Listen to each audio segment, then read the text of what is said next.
I've just bought this McLaren, but I think I've made a big mistake. In fact, I know I have.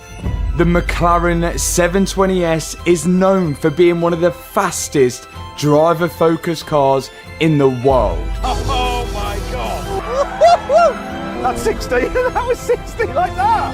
And they just look incredible.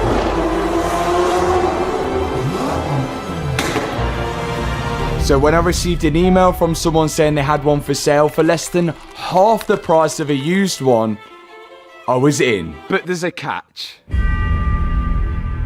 This one had been involved in an accident. And the other catch, it's not in this country. Here we go again. This is absolutely nuts. I don't know how it's came to this, but we're flying to another country to go and get another project. Let's do it. The country we're flying to, Amsterdam. Only a 2-hour flight from the UK, and the car was located at a breaker's yard there. And it wasn't long till we arrived. No problem. Nice. This door's looking good. Yeah, oh no. Jesus. Oh my God, there's like nothing to the door. Wow. That's how light the doors are. Oh wow. Get in. Well, the front looks good. Door doesn't work. Okay, where do we start? Now, I obviously knew the car was damaged, but I didn't know to what extent. So before I committed on buying it, I wanted to make sure it was actually repairable. At the back, anything looking bad here? Any oil leaks? Oh. Oh. Oh God. It's quite bad, isn't it? Yeah. You know it's bad when he says that. Whole chunk out of this end here. Oh, is that part of the wing? Yeah. Oh my God. Oh, it's actually bolted on. It's not stuck on. The quarter, I don't know if you see that, Matt. See the bolts, the quarter's bolted on. But this is the part I was looking at. This bit here, this rear subframe, which holds all the engine and everything like that, where it bolts onto the monocoque, that does look good. The rest of the car, not so much. Is the glass okay? Yes. It's got a camera in the front. The front looks quite good.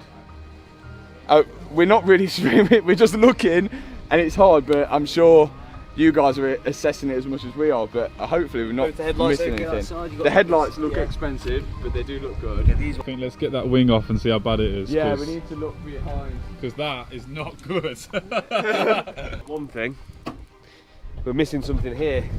Yeah, there's no suspension. Oh my God, it's ripped the drive shaft out of the gearbox as well. Look, you see all the bolts here, look, they've all snapped off inside. So if you could drill them out and the rear subframe is actually good, it's just whether this is all bent up, like it's got a few dents in. The brake disc. Oh my. I was about to say, is the brake disc okay, but I don't think it's going to be okay after looking at that wheel. Oh look, there's a crack in the disc. Oh no. Carbon disc. Oh my God. Oh yeah, that's not safe. Yeah. It's weird though, because the wheel looks fine from this side, and then on this side, it's got a big dent in it. Yeah, I think let's get this off. Yeah, let's have a look. Just like an F1 car, McLaren's monocoque is made from carbon fibre, which makes it light and also really safe during an accident. Issue is, if there's any damage to that carbon, then it's very unlikely that it can be repaired. So that's what we're looking for now. 1 minute. Hey! Banana or no banana? I couldn't tell when it was. It's definitely on. banana. It's it's had a hit here.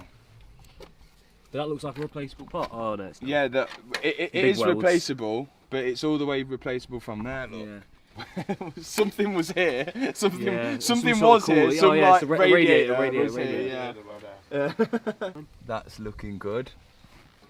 It's all good apart from that. Oh, airbag in there. Oh, there we go. You've done this before. Factory. Great. Okay, perfect. But once we got the door open, we found the worst. There was some damage to the carbon fibre, but we wasn't sure whether it was the actual tub or just one of the covers. Oh, one down here. Oh no.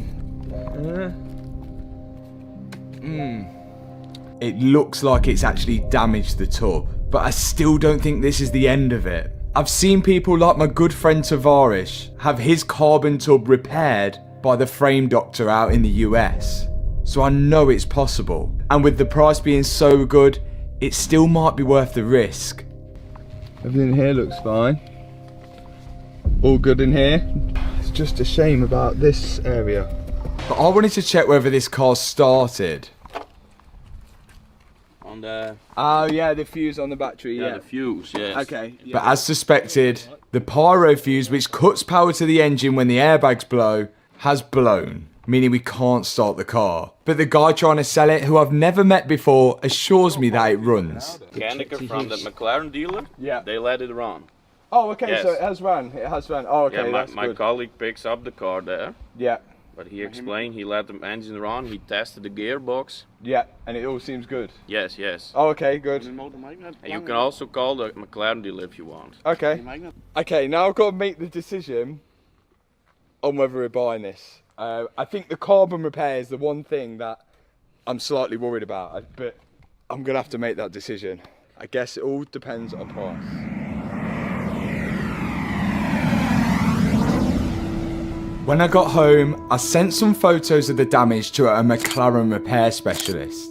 But they got back to me and said they need to see the car in person to see if they can repair it, because they have to ask for McLaren's permission. And the only way for me to get the car to them in person, well, was to buy it. I think Wheelmania might be able to fix that. I'm not sure, Tony.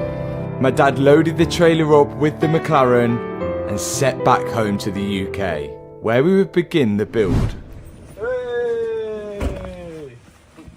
Back! What did you do to it? Looks nice inside. Where do you start? Have a look inside, looks lovely. Oh yeah, it does look lovely. Can you even get in it? Oh yeah, it's left-hand drive. I'll tell you one good thing. What? The airbag's not gone off on the dash. There's the alternator. What if we put power to that?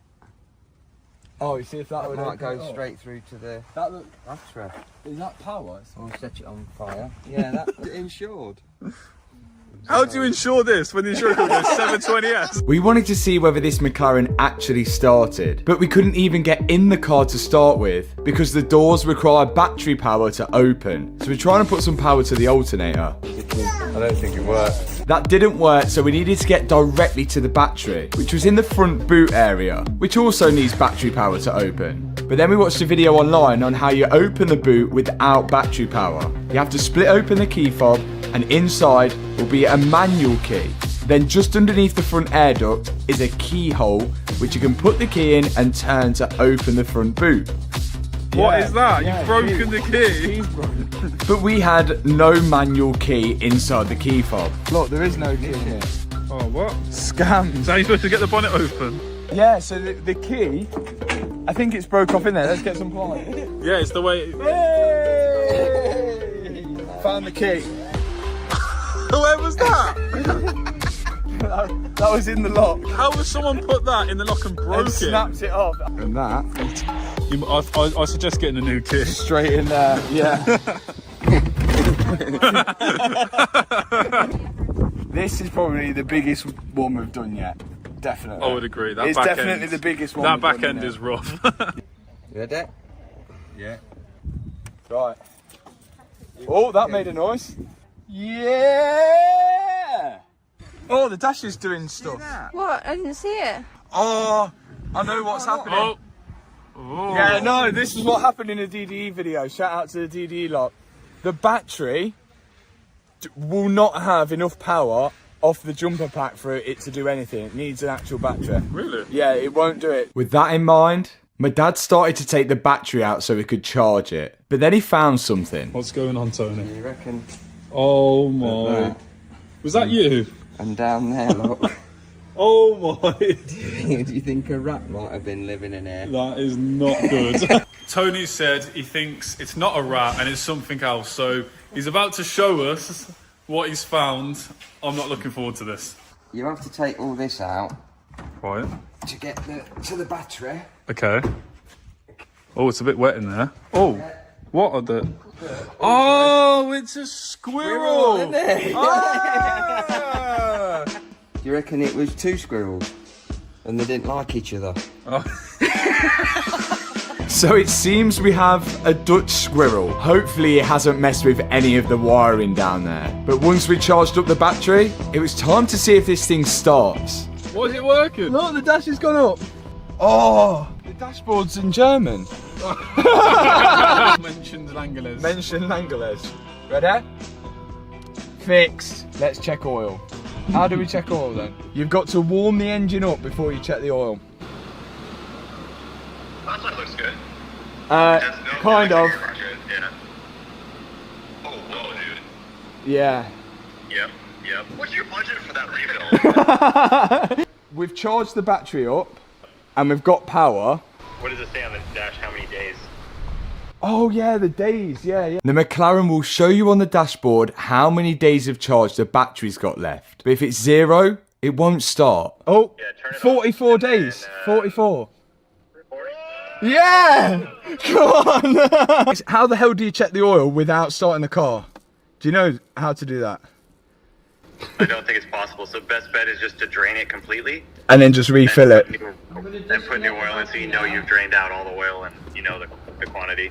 Yeah, because it's electronic and I think it doesn't even read until it's hot. Catch you in a bit. Bye. Right, I think we're good to start it.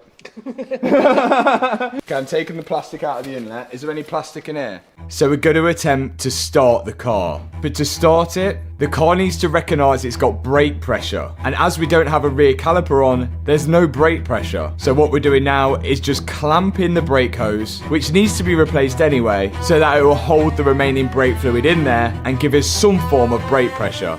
I think this is going to start. I have faith. Do you think it's going to start? No. Tony, do you think it's going to start? Not if the power fuse is gone. Pump that brake pedal, big boy.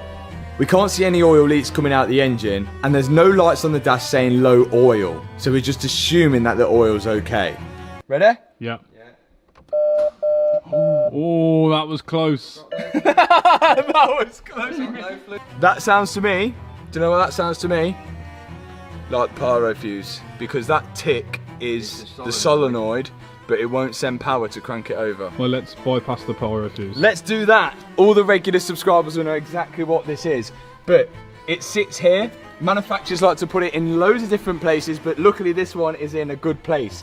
When the airbags blow, it breaks the fuse here, which stops power going to the starter motor, but we can bypass it. All this here, all the power is running along here, and these are all to the body electrics, but this part here going across to there is for the starter motor, and because that part's broken, it won't send power to the starter motor, so all we're going to do is bridge it, because that's how we roll. So now I'm disconnecting the pyro fuse. You can see it here, and behind the blue cap will be a break in the metal, and all I'm going to do now is take the wire which goes to the starter motor and bridge it over onto the live line which goes to the battery. That is dodgy as anything. That's legit. 10 out of 10. Thanks. I think you should just leave it like that. Yeah, it looks OEM. Tony, do you think it's going to start? Because yeah, You think it's going to start? Yeah. Yeah, first time. yeah. I feel like a normal car would start right now. But McLaren. No. If there's a leak, it's going to piss out somewhere, isn't it? So we'll just tell you to switch it off straight away. Okay, in all seriousness, after I press this button, it's going to decide how expensive this build's going to be. Because if it does rattle and it doesn't start, or the engine's broke, then it's going to be so much more expensive. But fingers crossed the engine's good, and then all we've got to do is repair everything else. I've just checked the turbo. The turbo's good, so... Here we're going. Ignition is on. Any oil leaking out? Any fuel? No. No, the mechanics have said. Everyone ready? Yeah, I'm ready. I'm ready. Tony, you ready? I'm ready. I'm just scared I'm going to get an airbag in the face or something. Oh yeah, I'm going to stand back. Here we go.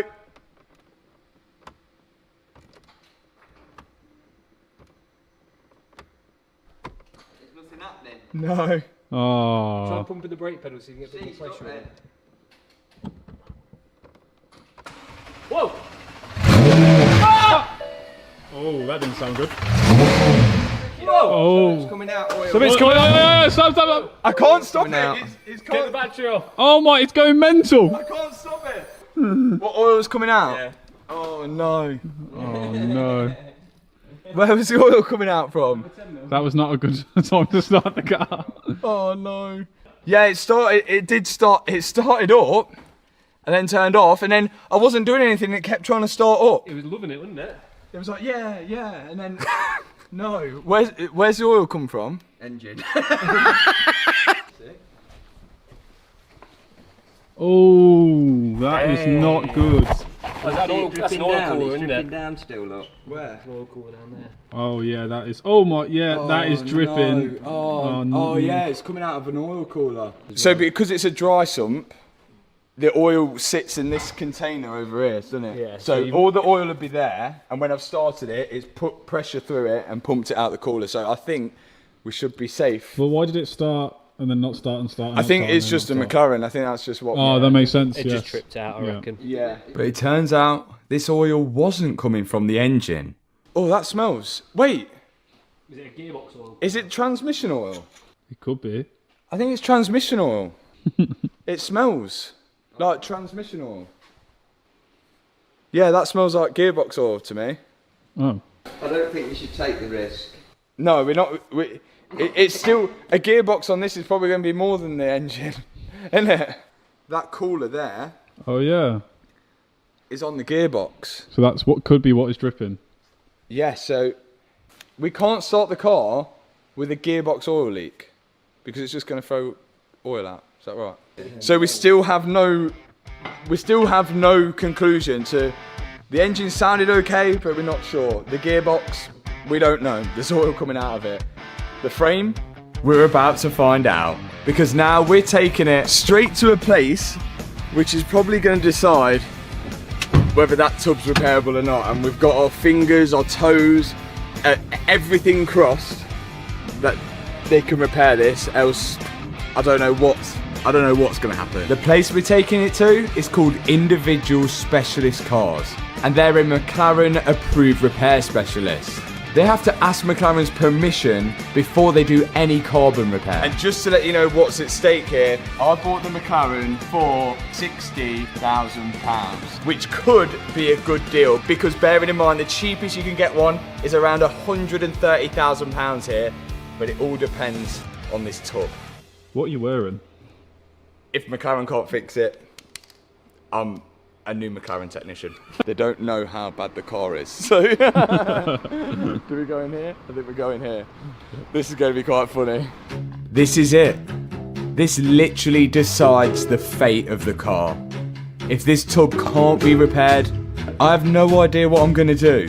I just hope they can do it. We bought a McLaren. Were you in it when it happened? No, we just bought it. Yeah. How much do you think it will cost To repair this. to have that repaired? It's whether they can even repair it anyway, but I think a good repair, my budget for that repair, £5,000. £5,000, is that it? And it wasn't long until the technicians came out to assess the damage. This was the moment we'd been waiting for. You got it. What's wrong with it? You got it?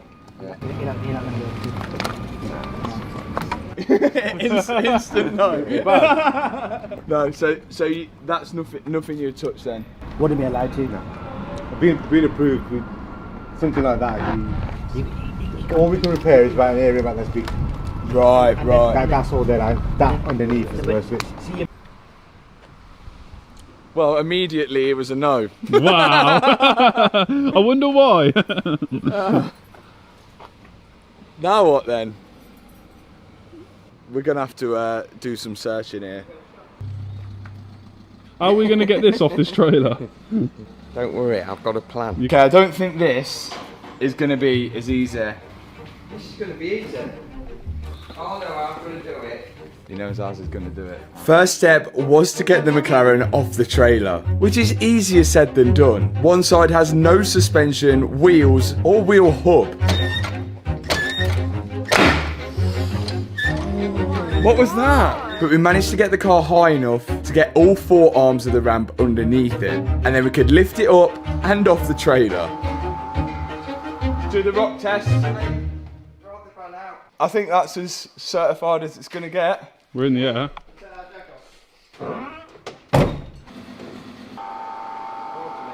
So we're still not quite sure where to start, but at least we've got it off the trailer now. And I think the main decider on whether this is going to be repairable or not is if the engine actually runs. And we almost got it started in the last video. Whoa!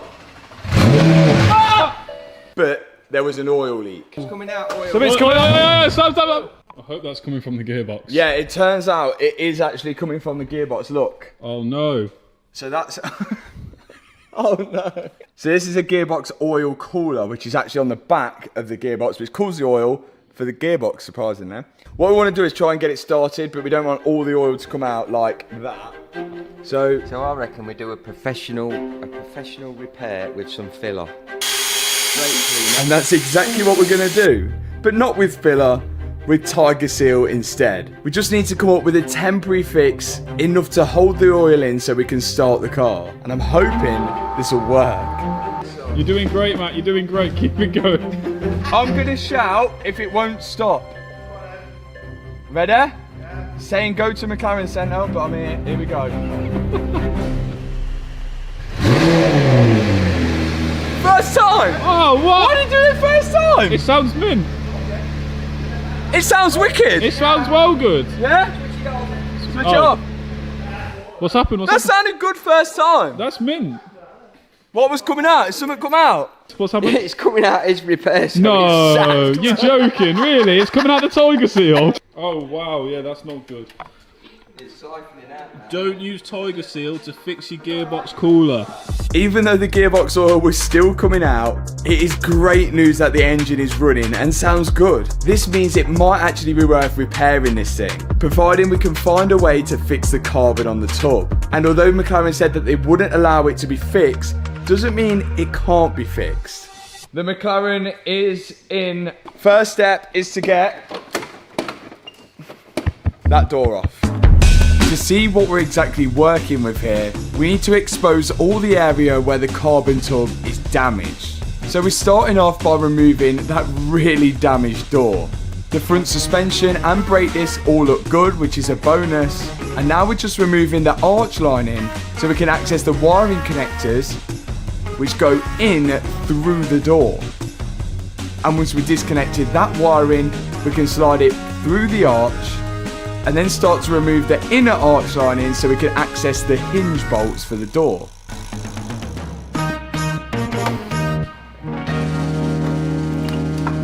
Oh, the weight! Put it on the floor there. On the floor. As a McLaren technician, that is Not repairable. not repairable. We now need to expose more of this damage down here and see if we can get our carbon fibre repairs on it. Now the door's off, we've got a much clearer view of where the carbon tub's damaged. But I want to make sure that that damage hasn't gone any further in the car. So I'm going to remove the driver's side seat first. 2 bolts at the front of the rails, 2 bolts at the back, and then 1 bolt holding the seat belt onto it. So this is the tub. And... ooh. Is it damaged in here? Looks alright in there. It does look alright in here. But this, seal off. So what McLaren have said is that this part here, if it was here, it would be repairable.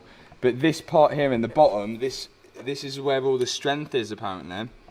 So like repairing that is quite dangerous, especially if you don't get it right. But I think it's gone underneath as well. It's like all the way underneath.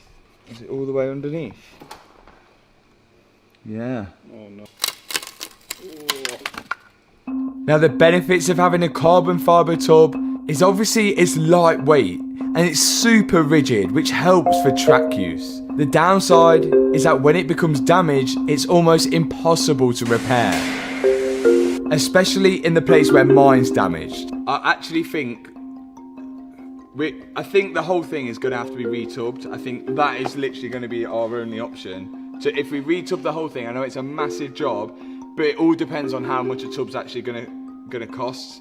Let's call McLaren, and our first sort of let's see how much a tub is from McLaren before we go anywhere, and then we can make this decision.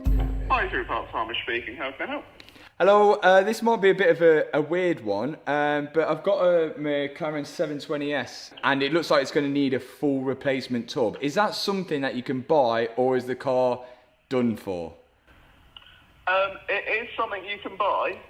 Oh, okay. Limitation being, McLaren are fairly closed with supplying one externally. Right. So it would be a repair that would probably have to take place inside either a McLaren workshop or a McLaren body shop. I don't suppose you have like a set price or anything like that, that's like, just so we've got a rough price on whether we could say like, okay, this is worth it, or it's completely out the ballpark. No, they haven't got anything listed on the portal now for us, unfortunately. So it's price on application for a new tub from McLaren, which just sounds expensive. And even if you go for it, the work has to be carried out by McLaren themselves, which is understandable. Well, what's our other options? We then looked on eBay and found a second-hand tub for £35,000. That's just not worth it. Like, I think that tub has come off this car here. 35, yeah, it was, yeah. So we paid 60 grand for a full car, 35 grand for a tub. That is just not, it's not looking good. So we were stumped until today.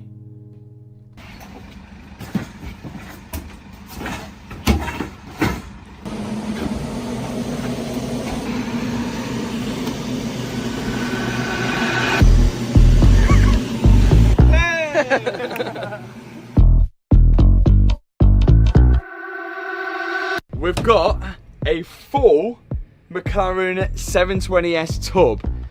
Now, this was way cheaper than I ever expected. £5,500 for a full tub. And check this out. You can see, I can literally lift a car up. There's a few issues what we've found already though, which I don't really know what we're gonna do. This is a right-hand drive tub, and we've got a left-hand drive car. So all these holes here, if you see here, this hole is slightly bigger than that hole. That's got different parts cut out of it. That is for the brake reservoir, and then this is for the steering rack. I would look at actually switching it over from a left-hand drive car to a right-hand drive car, but to do that, we'd need a new steering rack, a new dashboard, a new wiring loom, and new brake lines, along with loads of other stuff. And if you see on this car, well, the dashboard's all intact, so there's not really much point in actually replacing that. It just causes more unnecessary costs. So even though we now have a tub, which was super cheap, I didn't expect to run into the issue with the two tubs being different from right-hand drive to left-hand drive. But in the meantime, we've got no time to waste. The only way to get this car back on the road is to switch the tubs over, whether we're converting it to right-hand drive or staying with left-hand drive. And what we've got to do now is remove every part that's damaged on the car, so we know what we need to order. With the tub being 5.5 and the car being 60, we're looking good. It's okay. Oh, that's going to be expensive. Oh, that is bent. Yeah, that's not good. Oh. But more and more damaged components keep showing up. It is really not looking good for this McLaren. Switching over the tubs is going to be a huge job. We literally will be building a McLaren 720S from scratch. One of the biggest jobs I've ever done before. Wow, is that a standard? Whoa. Turns out it wasn't standard, because this standard exhaust has a back box in it, and this one is just pipes. Check this out. So this is aftermarket exhaust, and I don't know if you can see the logo there, but they're Larini downpipes. Take it off. Better not drop it. It's a Larina. It's Larina. Oh, how much is a Larini it's a full exhaust? Larini system. How much is a Larini exhaust then? Larini exhaust, found it. £7,221 just for that back bit. You can't replace that then. That's nice, isn't it? Yeah. I don't know which looks worse, this or that. Yeah, there's going to be a point where this one looks worse than that. Yeah, it might be now. You may have noticed, but we started to take the engine out already. Oh, it did a wee. Whoa! The fluid that just came out there was from the suspension. McLaren have this special suspension which is all linked between the four corners. The fluid is pressurised in a corner depending how the car sits when it's driving. Taking off a few of these coolant hoses and whatever else is attaching it to the engine. And that's what we've got to do to take the engine out. We're just disconnecting anything that connects the engine to the car. It would be nice just to unbolt the frame with the engine on and pull it away from the tub. But that's not quite how it works here. The engine is on a separate tray which we have to unbolt from the rear frame. Now I'm dropping out all the oil for the engine. Of course, this is a dry sump engine, so the oil is stored in a tank next to it. Then all the coolant, or what's left of it. And then to remove the engine from the rear frame, we've got to remove these grommets here so we can access the bolts underneath it. This is a super long process and we've got to remember how all of this went back in. So when I remove a bolt, I'm just putting it back into the place where it came from. Hopefully this will help on reassembly. There's just a few final bits to come off. Coolant's disconnected, aircon's disconnected, only fuel, which is not disconnected, but we think that it's these two red and green lines there. We're just going to the fuel rail and we'll find out now when fuel goes everywhere in a minute. This is going to squirt, isn't it? Oh! Now with the fuel disconnected, there's only a few final things connecting the engine to the actual rear frame of the car. So all that's holding it in at the minute is this engine mount here, well, gearbox mount, which is bolted all the way through here, which you need 9,050 extensions to get to. And then it's all on this big frame at the bottom, which is separate to the main frame here. So I'm just going to undo that now. Go on the right angle. Oh! This is where you find out. Oh, there we are. This is where you find out if you've left anything connected. Yeah, we normally do. Strength. More energy. This bolt holding the gearbox mount was extremely tight. Is that moving? No, I'm holding it. So tight we had to get two huge lever bars. And even then it didn't come undone. It started snapping the tools.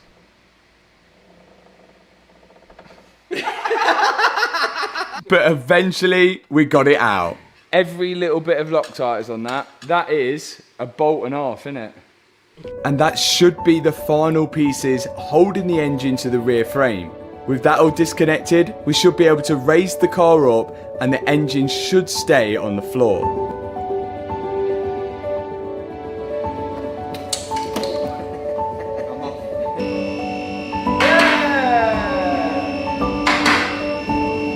How many hoses and wires connected that thing? Another achievement I never thought would happen when I started rebuilding cars on my driveway. You never know what's coming next. Okay, we finally have the engine out, which is probably one of the first steps. Then all this frame has got to come off, all the wiring, and so much more, and start to build it up onto that shell over there. But the engine's out, and the good discovery was we have a Larini sports cats and downpipes, a Larini exhaust. It's worth like £8,000 or so, and potentially let us know. I think whilst we've got this engine off, do we upgrade the turbos and make it go a lot faster when it goes back in the other shell? To transfer everything of this shell onto that shell, we can't just do it one bit by one bit. We've got to literally take apart this whole car before we put a single piece on that shell, just because the wiring loom, which is all down here, runs up right underneath the car. So we could start putting this part on and then have to take it all off again to put a wire in or something. So I think the best place for us to even start and get going is just start stripping down this full interior so we can access the wiring loom. And I think what McLaren would probably do when they build the car is put the wiring loom in first. Maybe. But that's what we're gonna try. So out comes each and every single bit of trim from the McLaren, including weird sensors. Oh, there's actually not as much as I thought. So look, there's a hose on that, and then there's a hose which goes through this tube, down, and then onto the... Is this to make induction noise in the car? That's the only thing we thought these weird parts were for. Maybe one of you guys know. Next step, we're moving on to the center console. I think once we get this out, we should be able to get the dashboard out as well. This is our first time ever working on a McLaren, and it's quite interesting. Look at this. This is how easy a McLaren dismantles. Me and my dad are still chipping away at dismantling the dashboard and loads of other parts which make up the interior. One carpet. Finally, the center console was loose enough to remove. Then it's time for the dashboard. Just so this is noted, this is my side now. I'm happy that this is my side. I think we should be able to lift out the dashboard by undoing these 2 bolts on my side, the 2 other bolts on my dad's side, and then undoing the bolt which holds the steering column to the steering rack. The rack goes down here and it's going to be connected to the steering rack. So if I go underneath it, this bolt right here should disconnect the steering rack from the steering column. If this actually works, it could save us a lot of time. That means we'll be lifting out the dashboard with the steering wheel connected and all of the trims and electrical connectors on it as well. There's a few plugs left to undo and the dash was actually moving. And once we pulled it away, we realised there was even more plugs to disconnect. So then it was just about out. Oh my God, it's so heavy. It's, yeah. You got it or not? Not really. Oh, watch me wing mirror. I need that. Watch me wing mirror. No! No, watch me carbon mirror. Not the mirror. You happy that's out now? Yeah. Let's crack on. So the good news is that the dashboard is out. But the bad news is that we still can't remove the wiring loom, because it's running all the way from the back of the car straight through to the front here. I'm starting to question more and more how this is actually going to go back together. I'm now going to try and remove this heater box, which is pretty much the last thing inside the car. It has 2 coolant hoses going to it, which means I have to access them from the front of the car, undo the clips, and then pull them away from the heater box. And now we should be able to go back in and remove it. Once that's done, I'm just going to start dismantling the whole front of the car. Starting off with the brake master cylinder and anything else which has electrical connections to it. Well, light. This is so time consuming. There won't be a single nut or bolt that I haven't touched on this McLaren by the time it all goes back together.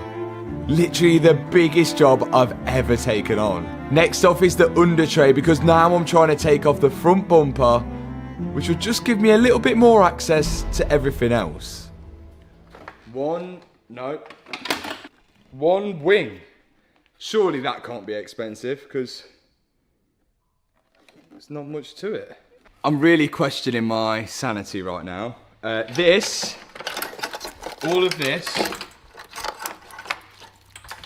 All of these plugs are disconnected. And this is the top loom. If you have a look through here, I should be able to all push this through. Oh my God, if I actually can do this now, I'm gonna be so buzzing. Is this the last one? This is the last one. Come on! Yes! One loom, another loom to go. Because... Oh no.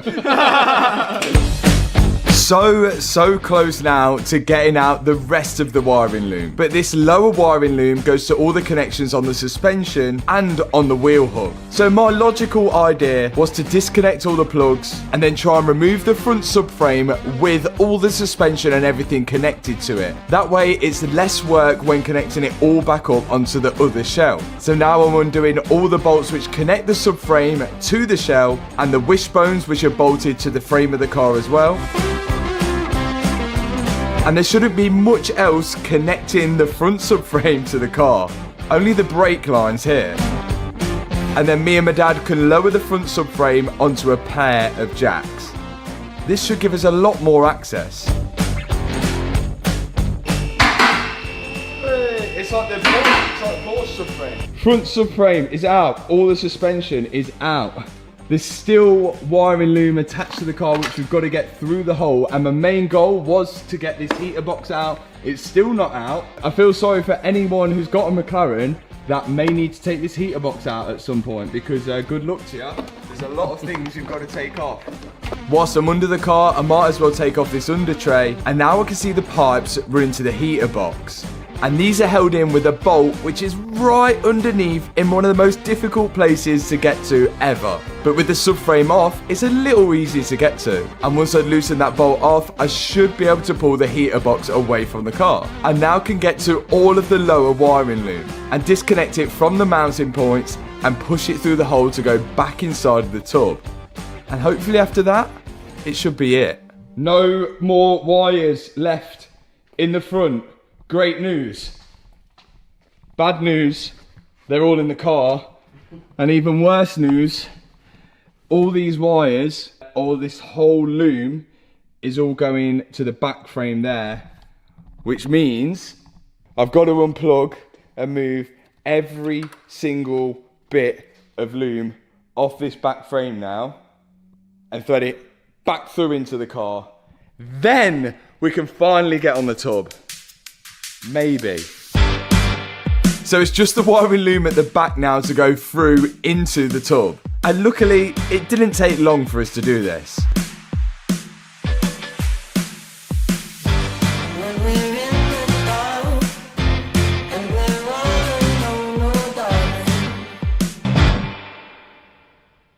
I think now we should start work on the new tub.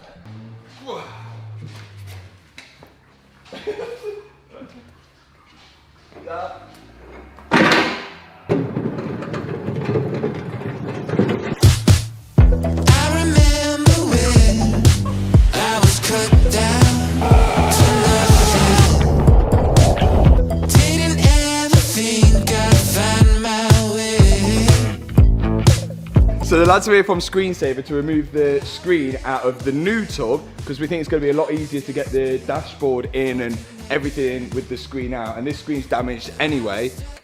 This is how they do it at the factory. They take the McLaren harness and scoop it into a McLaren box. That is literally it. This is the start. Where do you start? I feel like I'm going to put that plastic tunnel in. Then we're going to get going. Okay. Hit the music. This is it.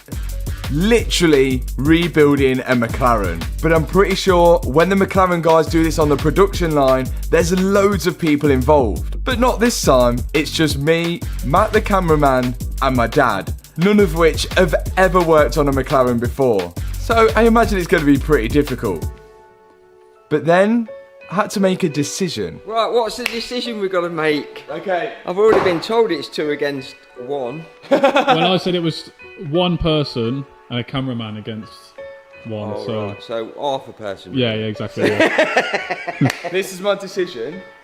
I'm going to put the rear frame on. Okay?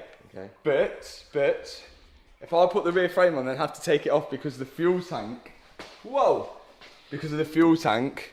So what do you think? Do you have to drop the rear frame to put the fuel tank on? Or can I put the fuel tank in with the frame on? Fuel tank I think will slot out. It looks a bit close here. I think you should take the tank out. What first? I don't think you can get that out without taking the tank out. Yeah, I don't think you should put the frame on. So you think I've got it? Or you've got to take the frame off and then get your tank out. The issue we have is I wanted to put the new frame onto the new tub, but if I put that on, then find out I can't put the oil tank in or the fuel tank in, I'm going to have to take it straight back off again. Look at this. So this is a filler neck, and inside here is Dutch fuel. We're going to, I think we're going to, because this is a full tank, so we're going to have to suck all this fuel out, then the fuel tank will be lighter, so we can try and remove it. Winner. Matt, no. Quick! That's fuel. You need to get a container for there. Why? Because it's going to set on fire, isn't it? If you put a match in it. So now I'm siphoning out the fuel, which was a full tank, into all the containers we have inside the workshop. This will make the fuel tank lighter, so I can hopefully lift it away from the frame. And if I can get this fuel tank off with the frame on, it means I can put the new frame onto the new tub, because that way I know I can lift the petrol tank in afterwards, if that makes sense. And the good news is, it looks like the fuel tank is coming away from the car without removing the rear frame. Looking good. Yeah. Fuel! Fuel! One fuel tank.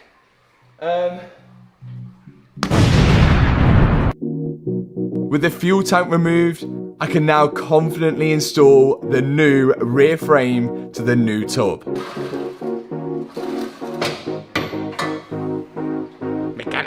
The new rear frame was £2,000. So at the minute, with the McLaren being £60,000 and the new tub and frame totaling £7,500, it's still turning out to be a pretty cheap McLaren 720S. But we've still got a long way to go. And with the rear frame bolted on, I can now start fitting all of the wiring in the car, and it was easier than I thought. You can see here a lot of it's marked in colours. The green tag on the wire going to the green tag on the ground strap, the yellow on the yellow part, and so on. And luckily, because I'd only just removed all of this, it was fresh in my mind. But the longer I leave it, the more I'll forget where it went. So I want to do this as quick as I can. Now I'm threading 2 parts of the loom into the back of the car, but this part on the rear shelf is looking complete. This is good. I feel like I've accomplished something. Now we go to the back. There's only one way this wiring loom can route in the engine bay. And if I get it wrong, it could mean that some of the connectors won't reach to the places they're meant to go to. I don't know whether I'm getting instant red flags from this. This could be a warning, but I'm not too sure. Just, so the wiring I've kind of put in as far as here, because I'm not sure where any of that goes.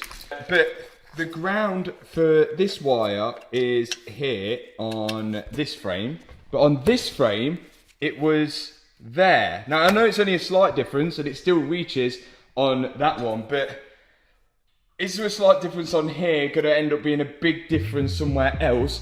Another thing, it's just this one on this frame, I have in this location, and on this frame, it's slightly different in this location. It might mean nothing, I don't know, but I'm just saying it might be a red flag because there could be bigger things down the line, hopefully not. For now, I actually think I can start building this up, maybe in the goal to get the engine in this. I don't know, maybe that's a strange call.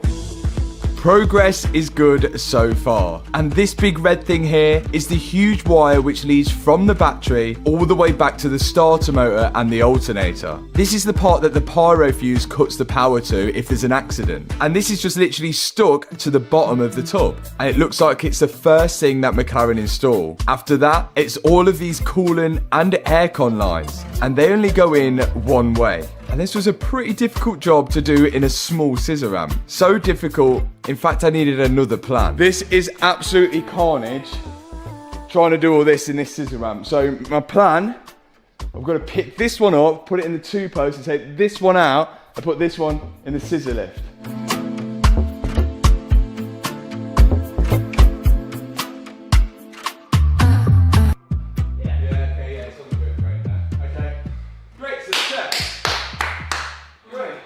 Okay, finally, I think I've got all these in the right position.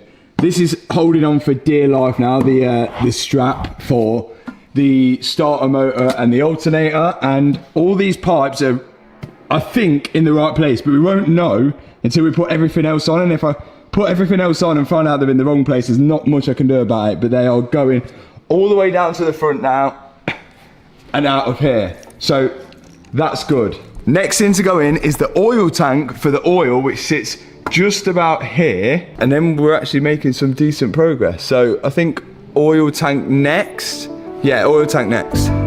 We are actually getting somewhere now, and it feels so satisfying to actually start putting together a car rather than taking it apart. I think this could be done in no time. Kind of. Oil tank is in. The next thing to go in is the petrol tank, and then we can literally put the engine in, but the next job requires a specialist and something that I can't do. So we're literally gonna have to take this out and put it on a trailer and take it to the specialist to do, because it's a really important job.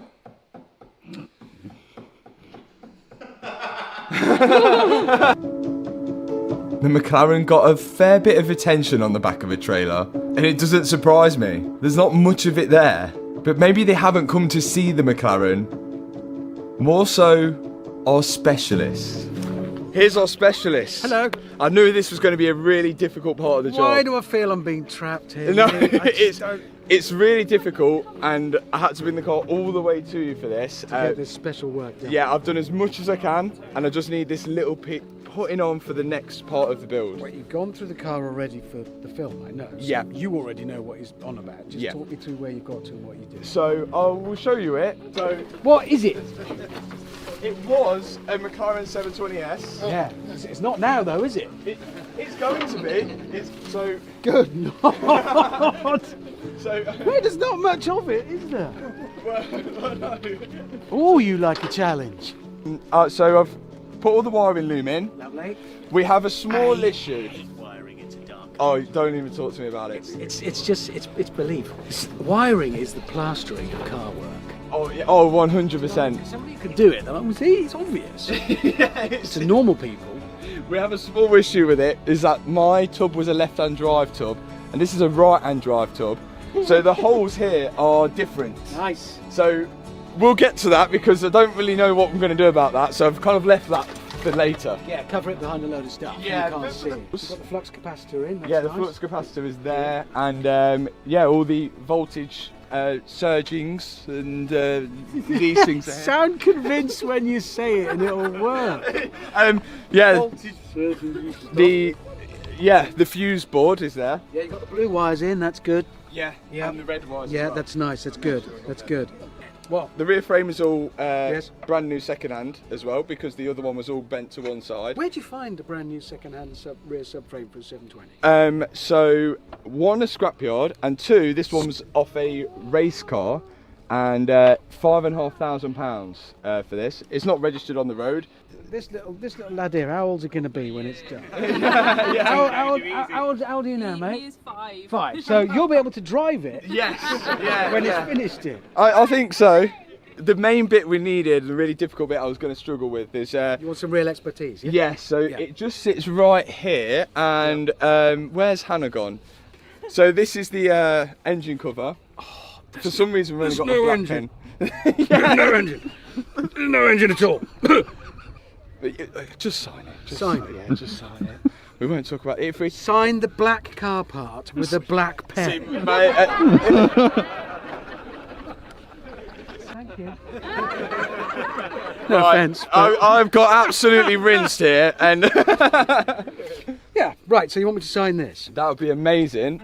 Now, to have Richard Hammond be a part of this build, even if it's only small, is an absolute dream come true. Something that I never thought would ever happen. It still doesn't feel real now. I don't know where the back two bolts are. I don't know where they are. There's two left. I honestly thought you look were how long they are. I thought you were good at this. He wants me to put the engine cover. He hasn't even noticed there's no engine. Right. So lefty loosey, righty tighty. Specialist repair carried out on the back of a truck. Exactly what torque do you want this up to? Just till it clicks. Click. There it is. There it is. Click. There you go. That is perfect. At least you know how the professionals do it. That's the best built bit of that car. That's claimed by yourself. When everything else but that falls off. There you go. Thanks so Thank you. much. I'll make good luck with this. I'll bring it back when we get to the engine. Seriously, time span, what do you think? I think by Christmas we'll be on the road. Christmas when? This year. No way! Well, just said a date, there's not a chance. Well, I'll be delivering your presents in this. It's 100%. It's not a kit car. Well, you'd be surprised. Seriously, you think Christmas? I think Christmas will be on the road. If last night went well, I would have got a lot further than this. Christmas on the road with this. Deal. We are all right. Well, we are all witness to this by Christmas. Mate, I really hope so, and I'm desperate to see it. Good luck with it. We'll bring it here when it's done. All right. See you at Christmas. Good luck, my friend. Wish him luck, as he said.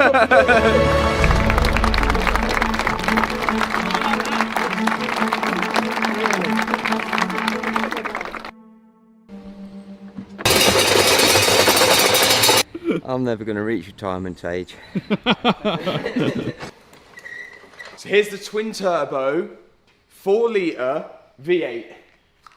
And we're going to get this in the first half of this video, I think. Before the engine goes in, we must put the fuel tank in, or else it's going to be really difficult to get to. Here is the tank. We're going to lay it on this hoist here and push it underneath the car. Can you believe we're putting the car back together?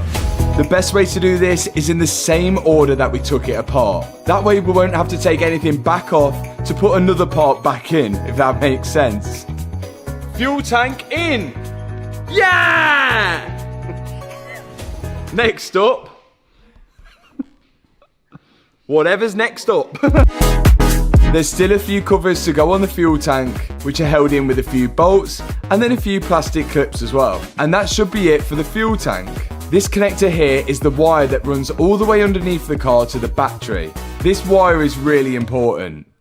Now remember in the last video where I said about the original tub, we had these hoses going in here, one to the right, one to the left, and one which goes straight through the middle here, and then it just pumps air into the actual cabin. Well, we found out that that is just so you get induction noise inside the cabin, so you can hear the whoosh inside to make you sound cool, or to make it seem like you sound cool. Whereas on this, it doesn't have any hole for the whoosh hole. It doesn't have any whoosh holes. It doesn't have a cool hole. It doesn't. Yeah, it doesn't have a cool hole. I think maybe because this one's come off a race car, so they already know they're cool, so they don't need to owe their whoosh. So it's whether we drill the holes for that, which I'm not particularly bothered about. But it's something we could do at a later date because it's right on top of the engine. But for now, I think I'm going to leave it. But let me know, do you want a cool hole? Would you have a cool hole in your car? Depends how cool you are. Yeah, it depends how cool you are. At the minute, I'm not that cool. Now we're onto the engine. Things are moving quick. The engine is on a separate frame, as you can see on the bottom, and we've got to lower the car down onto that frame, and then we can start putting the bolts in, like this one through the transmission. And you can see how tight everything is at the front of the car, so there's no room for error. I'm now tightening a hose clip on some pretty difficult to get to hoses, and now we're going to jack the transmission up at the back just high enough so we can get the bolt through this hole here. And to get this bolt in, you need about 1,000 extensions. Ready? In it goes. I was holding the bolt on one side and my dad was tightening it on the other. And that's the transmission held to the car now. All we've got to do now is put the bolts in from the bottom to hold the engine frame to the actual car frame.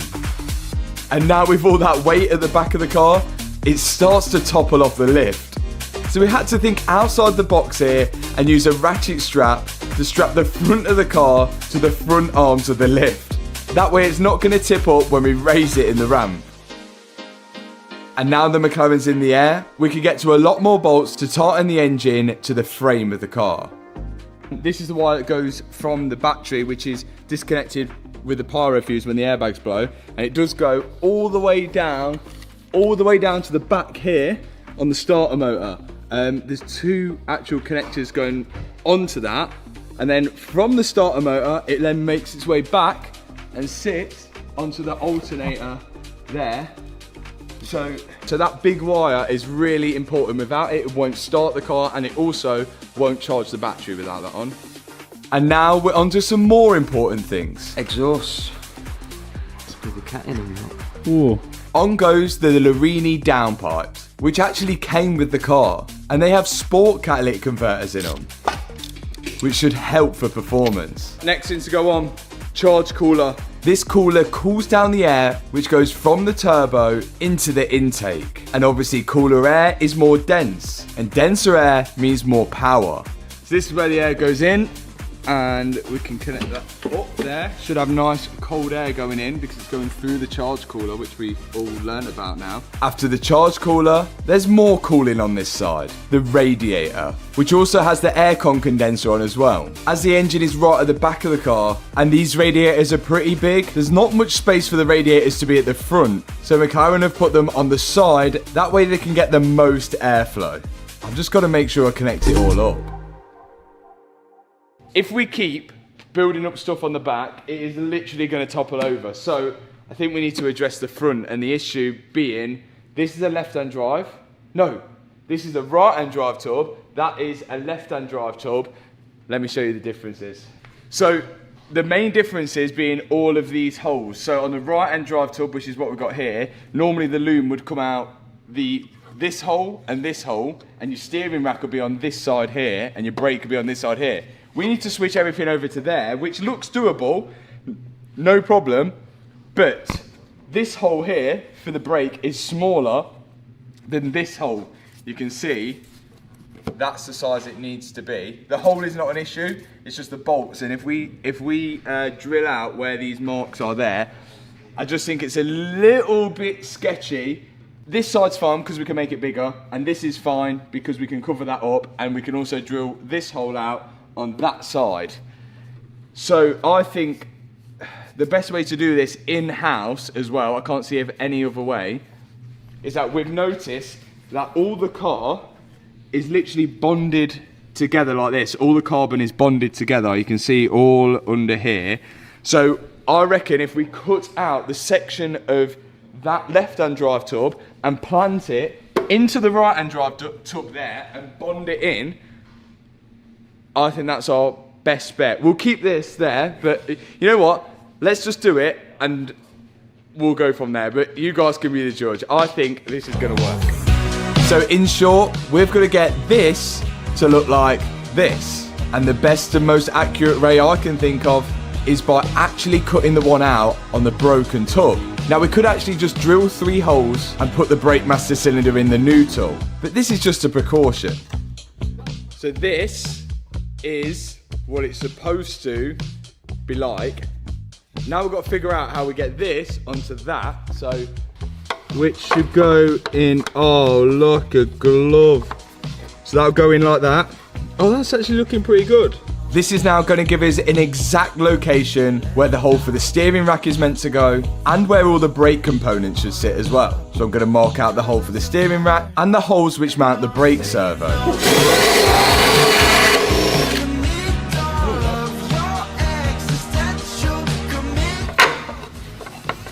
Does it line up? It does line up, look at that. Is that good or what? I reckon we ought to cut a piece to go in there. Well, that's not completely round there, is it? Is it? Well, oh yeah, is that going to fit the... So we might have to get Matt to do his dremeling. He's good at that. Yeah, professional. So I'm going to bond this piece on from the old tub and put it onto the new tub. And as my dad mentioned, I might have to Dremel out the hole to make it perfectly round. This will be more than enough to mount everything because the only pressure this thing gets is from the inside of the car. But what do you guys think? Was this the best idea? Well, we're about to find out. Oh, we're in. The brake servo fits in the hole and mounts up nicely. So now my dad's just drilling out the holes on the other side of the tub, which is where the wiring looms will go through. And also, we've got to fill a few holes which we don't need, where the steering rack would have gone through on a right-hand drive car. Not only that, there's a few other things which need switching over, like this bracket here, which sits underneath the dashboard. Okay, and this is the left-hand drive one. Oh, look, no more hole drills needed. Holes needed. Good England. And not only that, we also need to drill out the holes which mount the throttle pedal to the tub. Here's my beautiful stencil which I made earlier, which now allows me to mark out where the holes were and drill them into the tub. I'm going to put some riv nuts in there so I can thread it in like OEM, and in goes my throttle pedal, making sure I got it completely straight. Right, the fix is on. Come check out the front, come check out the front. You would never know, apart from this bit, but you'd never know, but that is solid and bonded on pretty good there. So all the other holes are all good. This is the right size now, this is the right size now, all the riv nuts are in the right place. We're good to start pushing the wires through into the front and slowly build up the front end. So, yeah, who's gonna push the wires through? You pushing, I'm pulling. Cool. Finally, the wiring loom can make its way through to the front. Right, through. I don't know where it went. Oh, we're threading through the bottom half, which went to the left side of the car. Then we've got to figure out where everything went. Wiring it is through, but if I'm honest, I have no idea where it went or goes. And to give me some sort of clue of where it went, we're going to put the legs in, and that's going to counterbalance a bit of the weight at the back as well. Then after that, once we've got the legs in, I should be able to see where all of it went, and I could start doing it. So my dad's loosened it off. I'm off. I'm off. I'm off. I'm in. Whoa! Hey, transfer. Oh, right, here we go. I'm in. We're on. Oh! Look at that. How easy was It's that? transfer season. Now the front end is on the McLaren, I can now figure out where all the wiring went. Not as bad as I first thought. Here we go, it's exciting times. The heater box is going in. We're trying to work as fast as possible because the longer we wait and the longer it takes, the more we forget how this thing went back together. The work on the McLaren commences. The brake servo's got into place, the heater box is going inside the car, and once that's done, we can start to lift the front subframe with the steering rack and all the suspension connected to it and try and mount it to the car. We're going to place the front subframe onto a jack and then push the jack underneath the car and lower the McLaren onto the subframe. I'm then going to put the bolts in which hold the shock absorber to the car, and that should be enough to support the whole front subframe. I'll then lift the car up in the ramp and tighten up all the bolts which hold the subframe to the car. And now it's the case of putting everything back together, and you can see how fast the minutes pass here. I've got to figure out where the wiring went, where all the brake lines routed and went into the ABS pump, and make sure I tighten everything up and not forget one bolt, as one mistake here could lead me into taking so many things off to fix something I've missed. I'm now attaching all the hydraulic lines to the suspension on the McLaren, which are believed to be a really complex system and actually might have to be set up by McLaren themselves. But we'll cross that bridge when we come to it. Now, I think it's done. That is pretty much everything apart from the rest of the stuff on the front end, like everything important. Now, inside. We've got to lift the dashboard in, obviously, but the pedals, my dad's installed the brake pedal in the correct place, but this bracket is going to cause us the most headache. So this goes somewhere around here on the left-hand drive one, but there is no holes in the tub for this because this was on the right-hand side one. This holds the dashboard and the steering rack, so we've got to get this in the right place. And I think the only way to do it, like we could stencil out that side, but I don't think it's going to go well. I think the only way to do it is literally lift the dashboard in, put this up, mark it where it sits, and then drill out the holes for it. Yeah, that's what we're gonna do. Let's do that. Me and Matt can lift it in. Time for the dashboard, but it's not gonna be straightforward. Here's the bracket I was talking about. This mounts to the steering rack here, and then the other part mounts to the carbon tub. I'm gonna bolt this bracket onto the steering rack, and then me and Matt are gonna slowly lift the dashboard into place, bolt it to the carbon tub with the other bolts, and once it's held in place, I'm gonna go underneath the dashboard, draw out a stencil for the bracket, and then lift the dashboard back out. Stencil is stenciled. Put a little etch primer in there. Now we just gotta drill the holes, and then I can bolt that to that.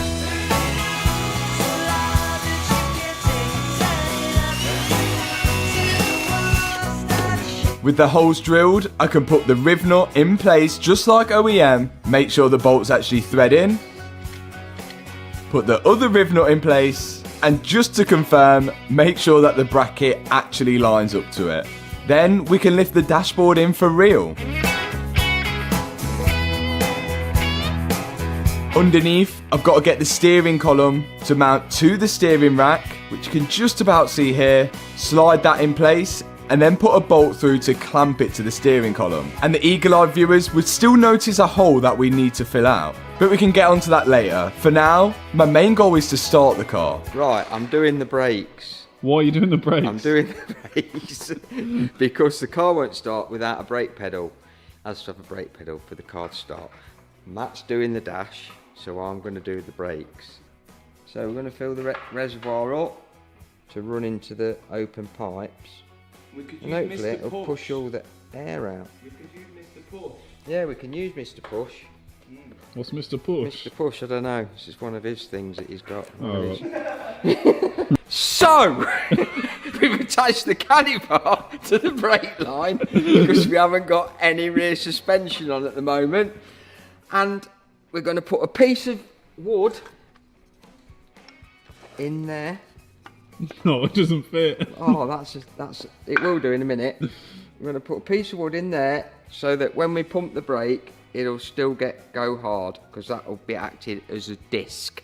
But the rear right caliper was still attached to everything, so my dad needed to get that off. Pit stop. 1.7 seconds, it's a record. For McLaren! Yay! You could have one of these. How could we get one of them, Tony? By going on to the merch site and ordering them. Oh, what's the wheel? Caliper's no good. Why not? Look. What do you say? It's perished. The caliper was perished, but I do think it's fixable. We've just got to drill out a few bolts from it. But in the meantime, we had an alternative to get brake pressure. This is the broken pipe. We're going to fix it to here. Like that. Then we'll get some clamps and we'll clamp that shut. This broken pipe will still allow us to get brake pressure, because my dad's just going to clamp the hose here. Meanwhile, I'm still inside, putting together the dashboard and routing all the wiring inside. Not one of my favourite jobs. We're putting Mr. Push on. Do you know why it's called Mr. Push? Why is it Yeah, called because Mr. Push? it's not Mrs. Because it uses tyre air, the air out the tyre, to push all the brake fluid out of the calipers. That's right. Although its real name isn't Mr. Push, that's just the name we've gave it. But right now it is pushing brake fluid all through the brake system, so we should get a pedal. Bled all the brakes. Got a good pedal. Matt will be able to start it in a minute when he's finished his bit. Although the car's not fully back together, I want to build it up enough so it starts. That way I know I've not missed anything out. Oil cooler. If you can remember, previous video was leaking. Look, it's repaired. Why do we need a new one? Because that's not a foolproof repair, is it? My dad is talking facts. Here's a second-hand oil cooler that I managed to get, and we're going to be replacing the damaged one because last time we started the car on the old tub, gearbox oil was flying out from the oil cooler. Okay, two have water coming out of them, two have oil coming out of them. And that's how a cooler works. It has a channel for oil and a channel for coolant, and the coolant will cool the oil, making sure it's at the correct working temperature. Pedals are in, new holes drilled for the accelerator, bob in. Technically speaking, this car you could install accelerator and brake pedals on the right hand side as well, because there's holes for both sides now. Next thing to get it to start are the ECUs. There's an ECU on the left side of the engine which controls the left bank of the V8. I'll put that on first. Then there's also an ECU for the right hand side of the engine which controls the right bank. Now the plugs are damaged on this ECU, so I'm going to have to see if I can order some replacement plugs. But with that connected, it should be enough to start it. We missed a vital button. The start button. In goes the oil, 0W40, and we're using Mercedes oil. Do you know why that is? Why? Ask Matt, he knows. Well, actually, we found that McLaren uses other Mercedes parts. Let me show you. The funny thing is that we need now to start the car is electrical power. We need a battery. But the thing that's stopping the battery power going to the starter motor is this pyro fuse right here. Now, if you go to McLaren and order a pyro fuse, no doubt they're going to try and sell you this full panel here, which is going to cost a lot. But here we go. Here's the pyro fuse. Can you see that, Matt? Does that say Mercedes? Mercedes-Benz pyro fuse. And actually, this pyro fuse, I've ordered one, £16.49 each off eBay. But it's not come yet, so I'm going to have to jump it still. So they use Mercedes-Benz pyro fuse. What else do they use Mercedes-Benz? So this is where the pyro fuse should mount, right here. But we don't have the new one yet. So I'm just going to put the starter motor cable directly to the power, as we usually do. And now I can lift in the battery to finally get this thing started. Oh.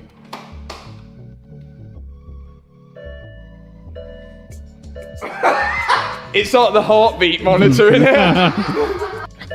Oh my god, there's so many errors. It's not happy. The screen's going off and on and everything. Despite all the errors, I think I've connected up enough to start it. Hopefully. Okay, right. Key not found. Oh. There must be something in here which registers the key, because it's not finding the key. Oh, that was. We think that's what was plugged in back here? Remember, it was like against. Oh yeah, it's in the center console, isn't it? There's a sensor in the center console which recognizes the keys in the car. This little oval thing here. So we need to plug that in. Yes, it did. So that little hoop is the key registering thing.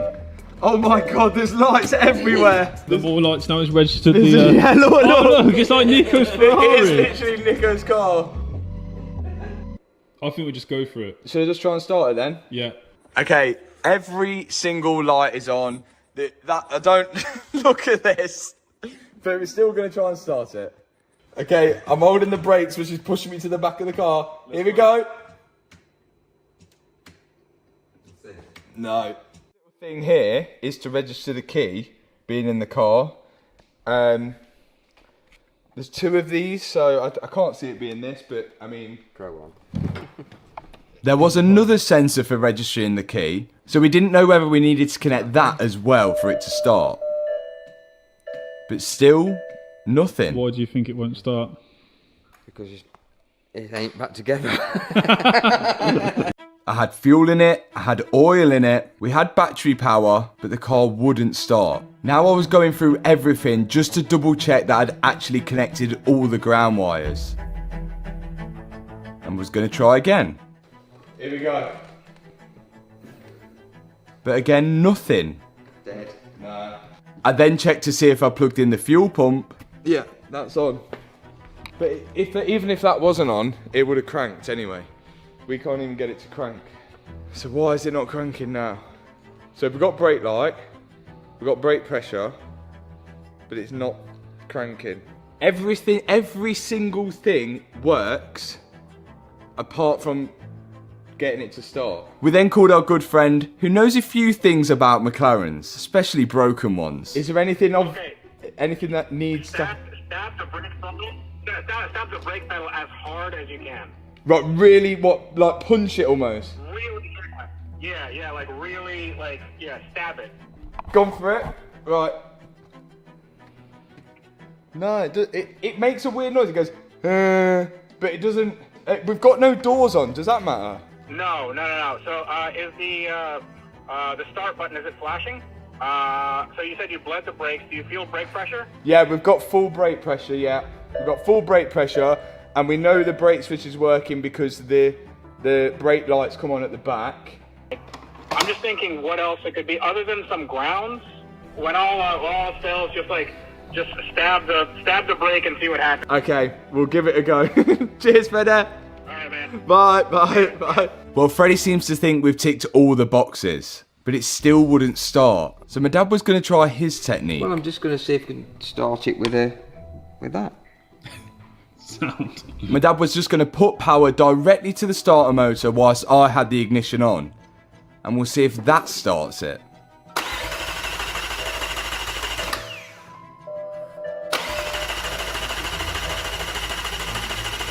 But still, nothing. Do you think it's because the fuel's low? No, I've got fuel. Might not even be sparking. It might not. I've got a small feeling it's something to do because the car's like this. But yeah, well, We've failed. We have failed, and I really wanted to get it started.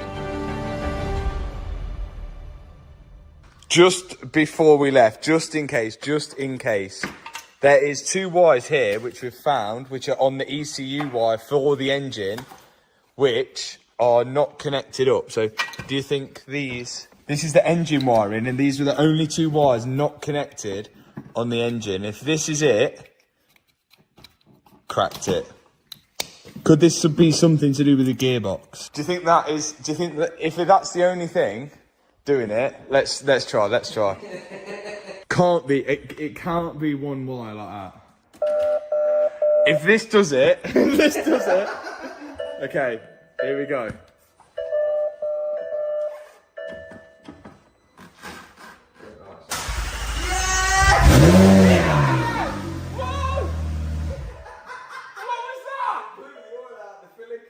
It blew the oil out of the filler cap. Oh my god! Oh my god! Well, it started 1 wire. That thing there, that must register whether the gearbox is in neutral or something, because it looks like it's going into the gearbox or something. Okay, here we go.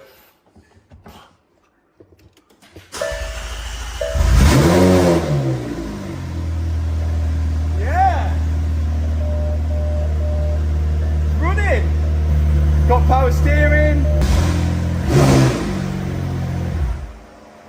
We're good. Fans working. Come on, 1 wire. Good spot. Quite clearly, there's still a lot to do.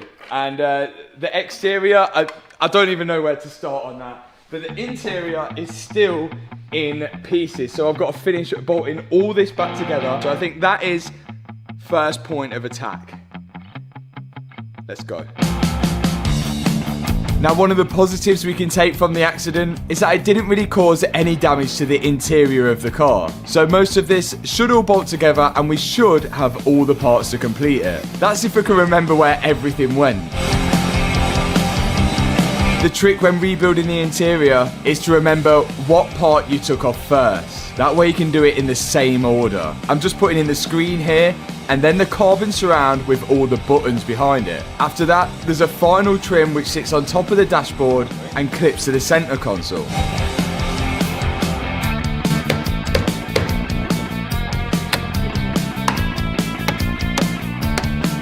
Yes, center console, screen in. Next up is where the rear view mirror mounts. Now, because this was a right-hand drive tub, the rear view mirror is slightly different because the driver's seat's in a different position. So I've switched over the bracket to a left-hand drive bracket, then I can put the roof lining in, the interior light, and the sun visors in afterwards. Then, in goes the carpet. A lot of people ask why didn't I just keep the car right-hand drive because I'm in the UK, but because so many of the parts on the left-hand drive car, like the steering rack, the dashboard and the centre console weren't damaged, there wasn't much point buying new ones to make it right-hand drive. So hopefully that clears it up for you guys. One interior in. Interior is in, kind of, to an extent, no seats. I'm leaving the back out because I kind of feel like these seat belts may have a code on them and I may have to take them out because, well, you can see the airbag sensor on there, and we did have an airbag go in the door and the pyro fuse was gone, so potentially the seat belts could have gone. So I do not want to put any of that in to take it all back out. And now, Chris, Yes! we're going to do the suspension because I want to get this thing actually driving. Yeah, suspension first, then radiators. Here is all of the array of suspension. And here is where we got a lot of the suspension from. Look at this for a parts place. A breaker's yard with a 720S here. We spent most of the day stripping this car for parts, which brings us back to the shop. This, £1,700 just for that, and that was second-hand. Brand new, second-hand suspension made by Tenneco. £1,700, and it's, well, we think it's bent. I think it definitely is bent. But it's really complex, it's really expensive, and I will explain it all once we start fitting it. I'm gonna do one side, Chris is gonna do the other. Yeah, let's start bolting this thing together. First thing to go on is the lower wishbone. This is what pretty much holds the whole of the suspension. Once that's bolted to the rear frame, I've got this rear tie rod. This is adjustable to get the track on the rear wheels perfectly straight, so we'll have to get it aligned afterwards. Then, in goes the drive shaft. The drive shaft just pushes into the gearbox, and after that, we're ready for the top wishbone. This also bolts to the rear frame of the car with 4 bolts, and this has camber adjust on it. Once that's fitted, we can move on to the wheel hub. Not forgetting to put the wheel speed sensor in the new hub. The drive shaft will then slot into the wheel hub, and the bottom ball joint will slot into the lower wishbone. After that, the suspension strut and spring. This bolts to the top of the frame and then slots in the lower wishbone, with a little bit of difficulty, as you can see here.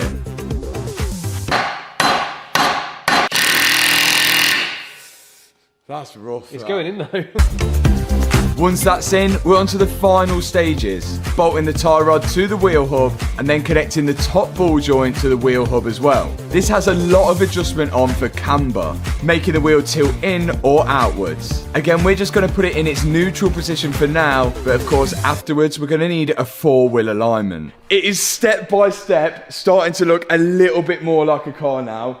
Well, to me at least, but there's a few small problems. So here's the right side of the suspension, which looks pretty good to be fair. It could do with a little cleanup, which we can get to, but the most expensive part is this strut and spring, and it's a little bit different on McLarens to what it's usually like on normal cars. Here is the price of a second-hand suspension unit, £3,800. Yes, it's off a 675 LT, but it's all the same. But they are really difficult to find. I know I was going to have to replace one side because, well, that's the remaining of it. But both sides, not so much. But now I know I need to replace both sides. This left-hand side suspension strut and spring, I don't know if you can see on camera, but let's go around the back here. You can see how much it's bowing when it's sort of going up, which is just not good. That is definitely bent. And to make things worse, when I went to the breaker's yard to get some parts, I picked up the suspension unit, the only side they had, which was on a non-damaged side, which was this one, and this cost me £1,700.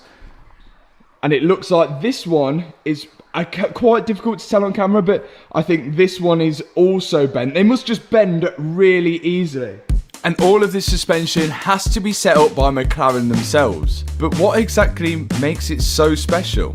Here is my drawing that I did of the 720S suspension. Let me try and explain it. Let's imagine this is the rear suspension. Now there's hydraulic fluid in both of the dampers. The bottom fluid of the left-hand side damper links up to the top of the fluid in the right-hand side damper, and the fluid in up here links down here into the right-hand side damper. Let's say the McLaren goes around a left-hand corner. That means the wheel on the right-hand side is going to be pushing up because it's fully loaded down. So all of the force will be going upwards through this damper here.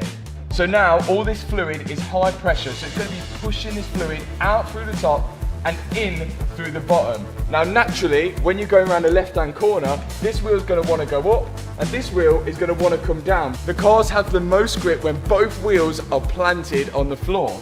So all this high pressure fluid up here is going to be pumped here to keep this wheel nice and flat and level with the car. Now what McLaren have done to make it even cleverer than that is add these electrical things here that are on every single damper, and what these are valves. Those electrical valves, which are here, here, here and here, control the flow of the fluid. So when you're in comfort mode, it will open the valve up, allowing more fluid to flow within the damper, creating a more softer ride. And when you're in sport mode, it will close the valve up, allowing minimum flow in the dampers, keeping it nice and stiff and flat when you're on the track. Pretty clever.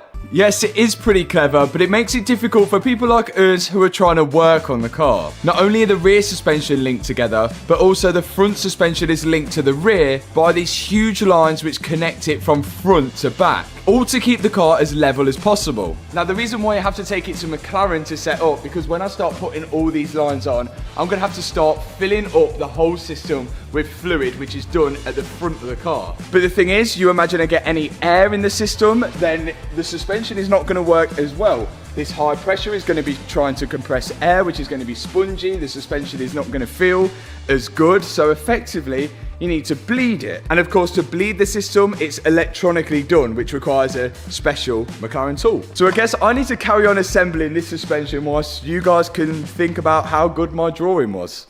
So now we've learned how the suspension works, we should be able to assemble it pretty easy. In goes the hydraulic line into the top of the left-hand side suspension. That then tees off to the bottom here, which connects it to the front of the suspension and goes round the back and connects to the bottom of the right-hand side suspension. Next up, the hydraulic line goes into the top of the right-hand side suspension, around the back and into the bottom of the left-hand side suspension. We can then put the bolts in to tighten this up because this is really high-pressured fluid, so we don't want any of these coming off. And that same hydraulic line on the right hand side will connect to the hydraulic line which runs from the front of the suspension to the back of the suspension. And after all this, they still use the old school anti-roll bar, which I need some drop links for. And this is actually made by iBack, and it also looks like they make the springs for the suspension as well. This is where it gets even more expensive, if it wasn't already. £2,000 a rear brake disc. Had to buy two because mine were broken. Carbon discs are great, unless you have to replace them, then they're not so great. On goes both rear carbon brake discs. The only car I've experienced with carbon brake discs was the GT3 in America, and it was absolutely unreal. The hotter the brakes got, the better they stopped. It's going to get a little tricky again. So on the McLaren, it has a rear brake caliper, but then it has a separate rear brake caliper for the handbrake, which is electronically controlled. Problem is with mine, the electronically controlled bit is broken. On eBay, the only thing I can find is the actual rear caliper, not the handbrake mechanism. This part number on the top here is a McLaren part number. That's not going to be any help, but if we look round, if you look round to this part number on here, this is the Bosch part number. Now I've Googled that part number, I can see that same handbrake is used on an Aston Martin Vantage, an Alfa Romeo, and a Maserati Ghibli. Issue is, none of those are particularly cheap, so it might look like I'm gonna have to call McLaren for the handbrake mechanism. But if any of you guys know any different, let me know in the comment section below. But none of that is gonna stop us from driving it. We do still have rear brakes, just not handbrake. I think you might be right. I'm thinking maybe we're past the point of no return. I'm running traffic lights. Now we're almost on the finishing touches to be able to get this car running and get it running up to temperature. One thing that's needed is of course the radiator, and that's what I'm fitting now. It mounts to the side of the car here, along with the aircon condenser as well. There's two hoses at the top of the radiator I've got to connect, and one big hose at the bottom. And after that, we're almost good to go. It's a slightly different shade of black, but this is not the colour it's staying. £2,000 for this rear wing. Yeah, the wing was expensive, but these are a little bit different to your normal wing. They are chassis mounted. They actually bolt to the rear frame of the car, so they take a lot of force. And not only that, they're hydraulic controlled. I've first bolted the rear wing to the chassis, and then I've bolted the rear crash bar to it, because after that, I can start installing the hydraulic lines. There's 2 lines which connect into a little T-box here. I'm then installing the secondary air pumps, which I think are just used for emissions. Now you can see both lines come out of the gearbox, run down here into that little T-box I mentioned, and go off right and left. One side goes to the right hand side of the wing, which I assume is a feed pipe and a return pipe, and then the other side goes to the left hand side of the wing. I don't know whether if there's some kind of sensor in the gearbox which senses how fast you're going, so then it sends hydraulic fluid up it. I have no idea. Wing is on. Check it out. Up. Down. I'm not sure exactly what fluid it uses. It comes out of the gearbox here, but I have no idea how that works or what that works. I guess we'll find out when we start driving it. I don't think we're going to take it to the speed that this goes up on though. And now it's kind of in the way, so I think we will have to take it off to put the exhaust on.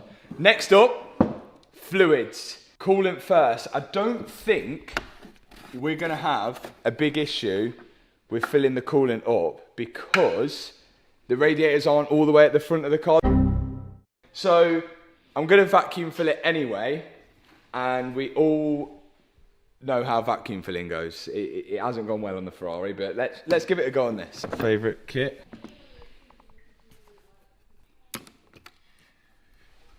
We don't need to explain how this works because we've explained it so many times, but air's going across there and it sucks it out there.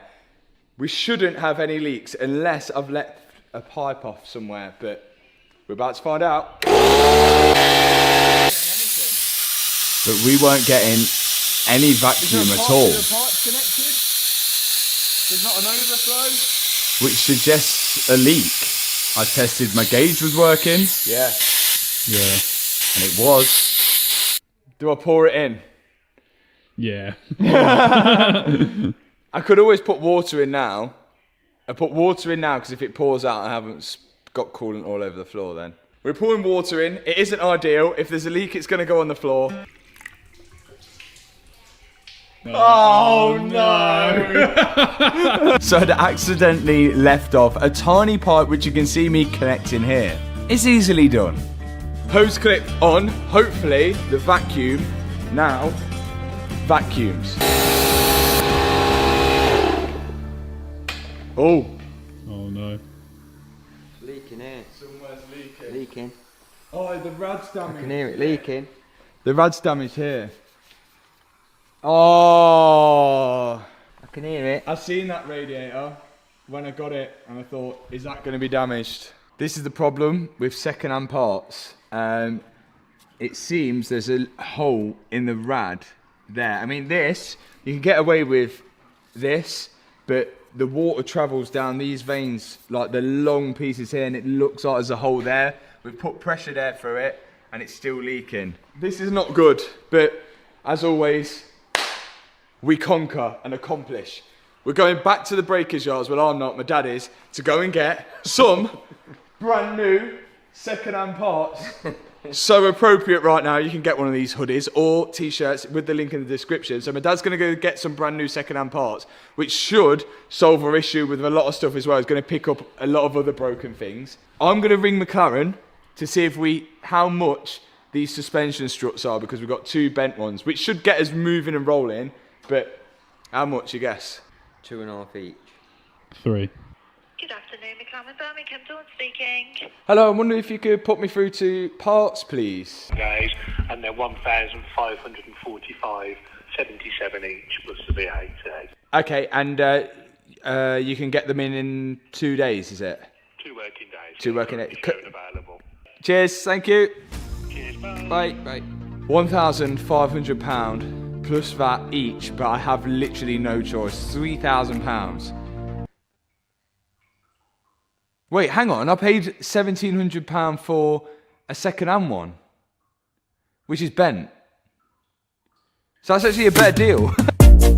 Next up, whilst we wait for my dad to return from the scrapyard, we're going to be filling the gearbox fluid. Remember, we lost a lot of fluid because the gearbox cooler had a hole in it. I've undone the fill plug here. Then I start to pump in the gearbox fluid until it starts to pour out.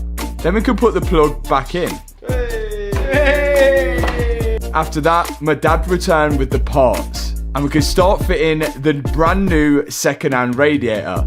Hopefully this one doesn't have any holes in. Got to connect up all the hoses as before and the aircon lines, and then this shroud goes on the outside of the radiator. We're slowly getting there now. Next up, we're back to the vacuum filler. We're hoping this time it'll hold a nice vacuum, and you can see it's building up now.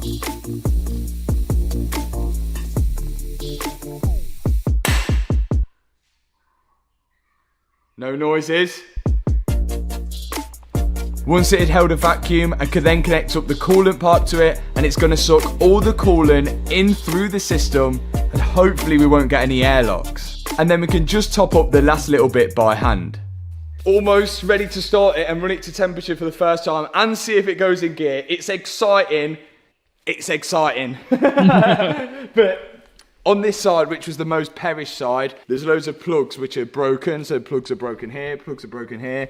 And wires are just coming out of nowhere there. And this type of stuff normally on a crash damaged car takes a long time to figure out where the wires went and then what order, like if you get a plug, what order they went into and everything like that. It's really hard to find. So to save us time, when we went to the scrapyard, we bought part of the wiring loom. It pretty much cost us the full wiring loom though, because now they can't sell it. £750.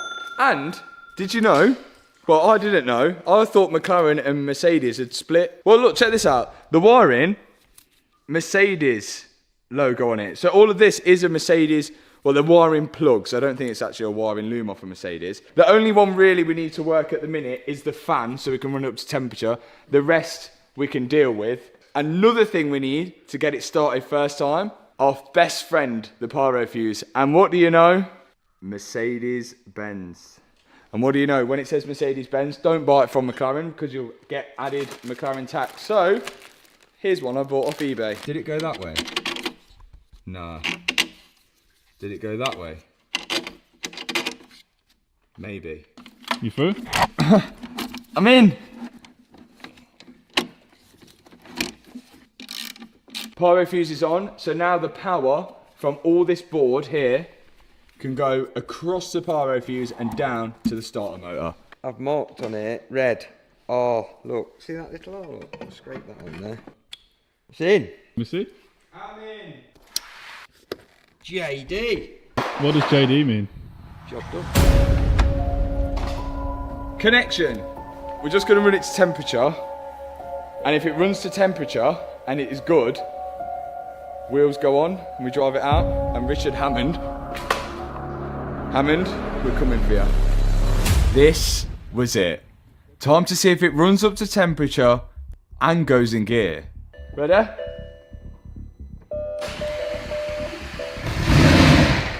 Oh.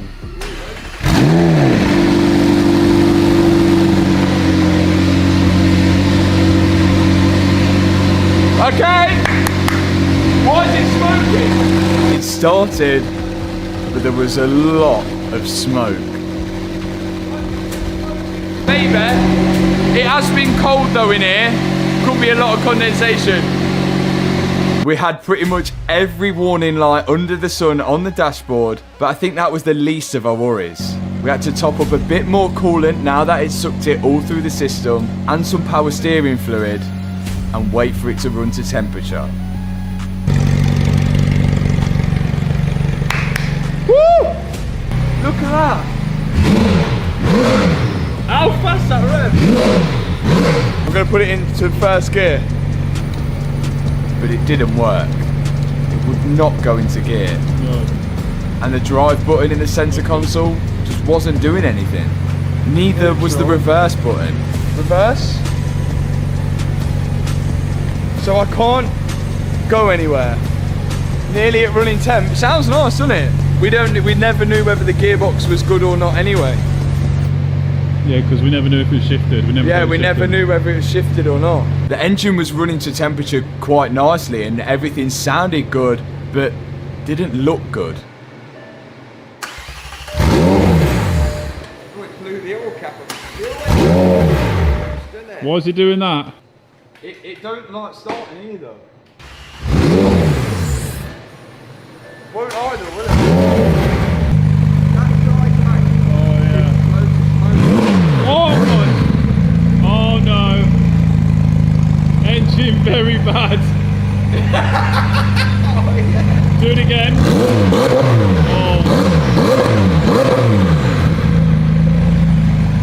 Oh no! That's not good. It's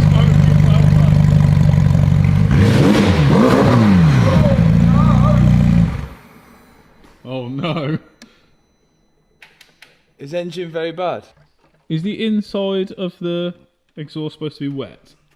It really wasn't looking good. Oh no. Oh no. Did we just blow up a McLaren 720S engine? We didn't blow the engine up doing that, what you just did. Was all the smoke coming out? Yeah, surely I didn't do that. Alright, yeah. Have you put a coolant pipe straight into the exhaust?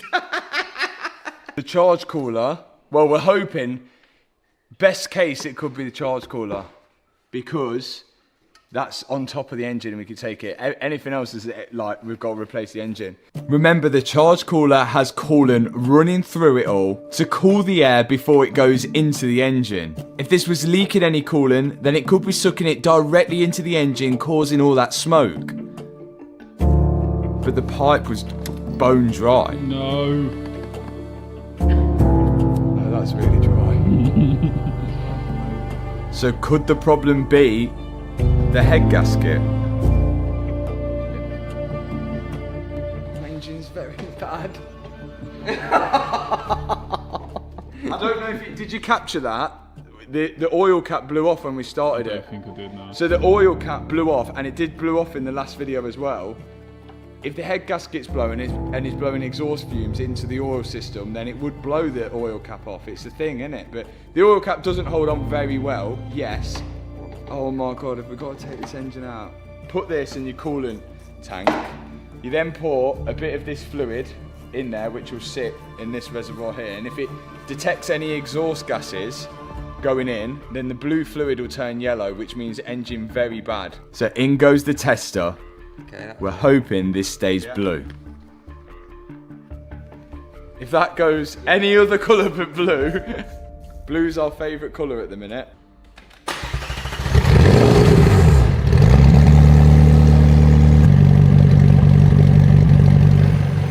It started first time though. It's gonna have no oil in it. That's all. Did we pass? It seems okay. That's good news. That's not good news.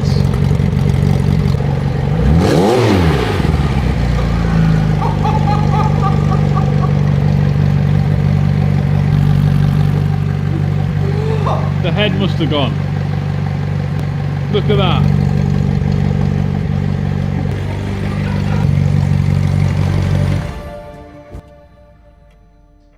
Well, at the start of this video I said I was going to drive it. I lied. We blew it up instead. Shucks. Oh, this is nice, isn't it? That's it.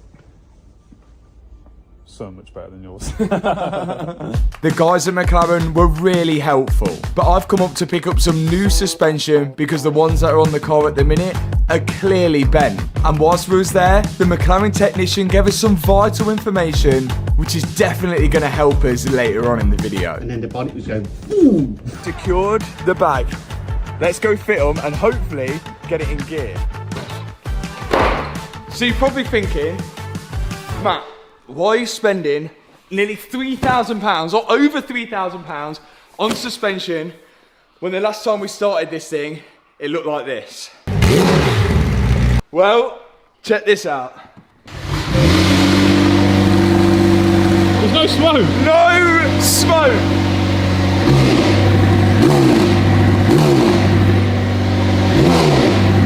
Yeah, there's a little bit. A little bit of smoke. Yeah, boy. My heart can rest. Let me explain why. Check this out. This is Tavares's 675 LT starting up for the first time. And this is V-tuned 720S starting up for the first time. And this is a McLaren I've seen on Instagram starting up. All sharing the same kind of smokiness that mine did. Turns out these engines are really easy to overfill the oil on. And if you overfill it by even just a quart, it'll find its way into the breather system and eventually out of the exhaust. So maybe we need to run this car up to temperature so we can actually see on the screen what the oil level is. Why they got rid of the dipstick on most cars, I do not know. But it just would have been a lot easier if we could test the car with the dipstick, not with running it up to temperature and smoking out the whole unit. Right now, the smoke seems to have stopped. So perhaps it's burnt all the excess oil already, but we need to check to be sure.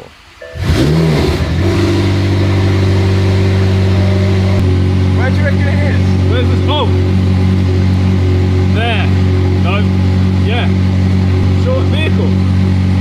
We couldn't seem to find where you're supposed to check the oil level on the screen, so we resorted to the user manual. Vehicle stationary position on a level surface, neutral selective, foot brake applied, oil is going to be 95 degrees. We're currently on 10. To check the oil, we need to use the main odometer screen. The problem is, I can't scroll through the menu on the screen because it's just covered by a suspension fault. But to start off with, we thought we'd get the oil up to temperature and maybe we could see the level when the car's turned off. And with the car turned off, we could scroll through the menu. But to later find out, you need the car on to check the oil. So you can't, how am I meant to check the, you've got to check the oil when the car's running, but then I can't control this screen because of the suspension fault. So it's prioritising a suspension fault over checking the oil. The engine seems all good. It stopped smoking. It doesn't smoke when I rev it anymore. It seems logical that I've overfilled it with oil, bearing in mind how many other people have done the same thing. The only thing, we cannot check how much oil is in it because we've got a suspension fault. So we need to go back to the original plan of getting this car running, putting the suspension on, getting rid of the fault, and then maybe we can check the oil. So let's unbox this brand new suspension from McLaren. Now, because we haven't bled the suspension, I didn't actually think there'd be any pressure in it, but I was wrong. Whoa! All over me! It's all over. It went in my eyes. It seems the McLaren must pressurise the system, regardless of whether you bled it or not. Well, at least we know now. It's fairly easy to remove the old suspension, 2 bolts at the top and 1 bolt at the bottom.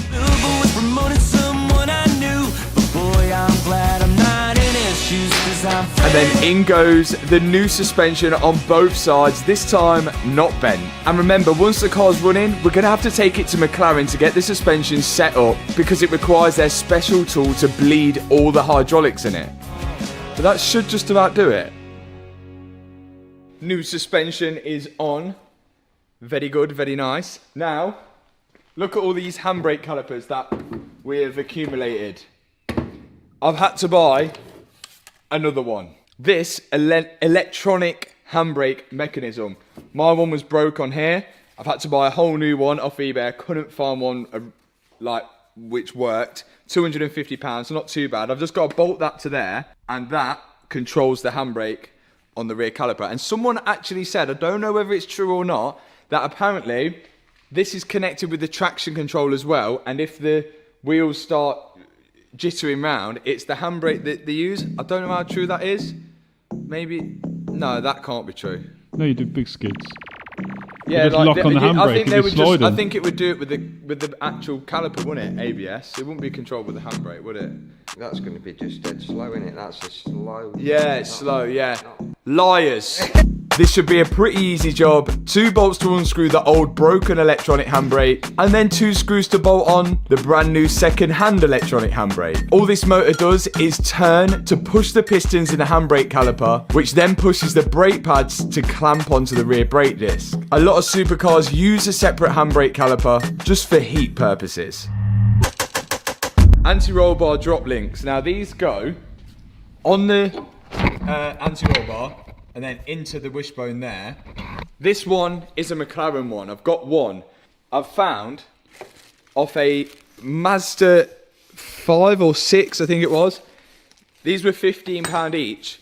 And look, I was so close to getting it right, but unfortunately the only difference, which is quite vital, is the thread. The pitch of the thread is different on the McLaren one to the Mazda one. So this won't work. So it was worth a try. So all I'm going to do is put the McLaren one in and order one from McLaren. But when fitting the McLaren drop link, I noticed something fishy. So this one was from the scrap man, and well, looking at a photo, it was completely wrong, because this is hitting there, and that, look how short that is. We've got the right hand side wishbone here, and it is the same length as that one. So this side must be for the right hand side, and the left hand side must have a shorter one, like that, for the clearance. How crazy is that? I've never seen that before, 2 different drop links. Neither have I, Mr. Cameraman. So I ordered a drop link for the left hand side from McLaren. You see my link? Does it fit? Look at that. Yeah. And my dad fitted the right hand side drop link to the right side of the wishbone. One of the last things to be fitted on the suspension is what I thought was a headlight sensor, which detects how high the car's sitting so it can adjust the headlights accordingly. But actually this sensor's on all 4 corners. So I'm now thinking it's got something to do with the suspension. It knows if one side's too low or too high to adjust the suspension to make it sit flat. Okay, headlight sensor on. Not that we've got headlights in, but I'm going to plug the code reader in, because if you go and have a look at the interior, half of it's missing. And the reason why I haven't put the full thing in is because if we've got a code on the seat belts, because normally when an airbag blows, the seat belts do lock out, but these haven't locked out, but that's not to mean that they've got an airbag code. So if I'm going to plug this in, see if it works. If it's not got an airbag code, then we can start putting the rest of the interior in and then try and figure out the gear issue. I don't even know if this is going to work on the McLaren. What happens if we do have a seatbelt fault? We've got to send the seatbelts off. Oh. No McLaren, okay. Scanning it as a regular car. Let's see what it does. Turns out you actually need a special McLaren diagnostic tool to read the car. But mine did read some basic fault codes. Mass airflow sensor, wheel speed sensor, but none of which showed a suspension fault or airbag. No airbag stuff. But there's an airbag light on the dash, look. There was only one airbag which was actually detonated on the McLaren, and that was on the driver's side door. Like, I think we're gonna have an airbag light on because there's airbags in the doors, the doors aren't on. Airbags in the seats ain't in. There's airbag sensors on the front bumper ain't in. So there's going to be an airbag light on. So I think the best I could do right now without the McLaren tool is get onto my fault reader and just clear all the existing codes and hope for the best. With my lack of knowledge and experience, I will say these seat belts are good to go. Do you agree? I haven't got any knowledge on seat belts. Matt's the expert.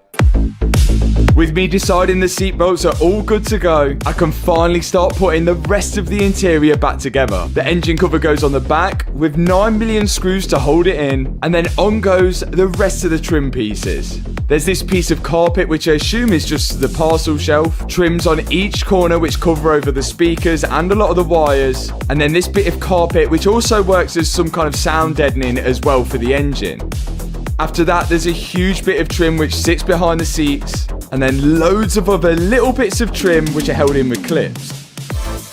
Big moment, the seats are going in. It seems like such a long time ago we actually removed them, and putting them back in feels so good. Remembering to connect up the seatbelt first, and then I can lower it into place and bolt it in.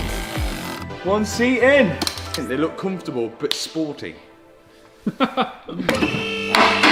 We couldn't get in gear in the last video, but we spoke to the McLaren tech, and as helpful as they were, they said apparently if the bonnet isn't latched, it won't go into gear, because what people were doing was driving along and accidentally pressing this unlatched bonnet lock. If people driving and accidentally touch the knob and then the bonnet was going boom. But There's a way to override it, he said. If we hold down drive, it will override that. If that works, that is life saved. So we're gonna just try and figure it out. Will it start?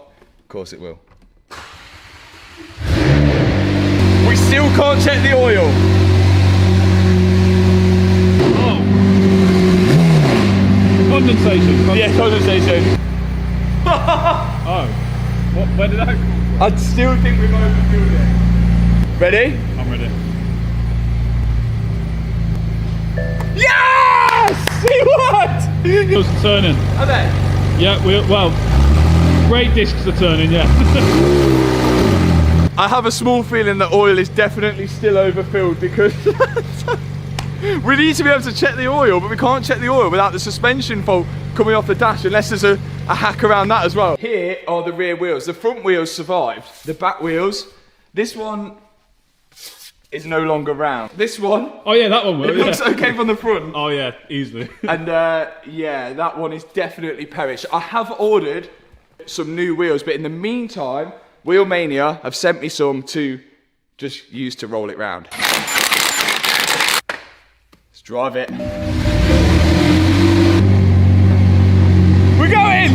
We're going! Yeah! We're actually outside! We're out of the unit! Right, drive. Yes! It's working! No, it's actually driving! Yeah!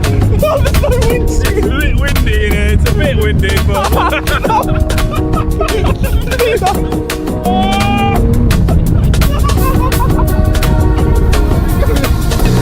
It's working! What? This might not look like much to some people, but this is a huge achievement for me. It was only 2 months ago that this McLaren was just a bare shell, and now it's actually driving.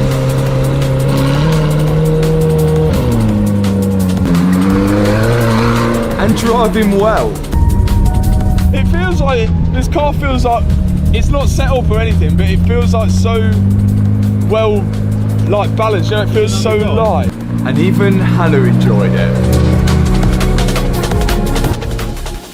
It might not be on the road just yet, but it is so close to it now. Will I prove Richard Hammond wrong? I don't know. But to get this far anyway is a huge achievement for me either way. It actually runs. Next step is bolting on all the body panels. But today, we're gonna finish this for good. Oh no, it's on fire! Are we on fire? We're on fire, we're on fire. This may look really unfinished, but the only thing really to go on it is body panels, and that's what we was waiting for from the body shop. And this is probably one of the only cars you can take to a body shop to have painted without taking the actual car. So take a look at what colour I've chosen for the 720S. Minty fresh.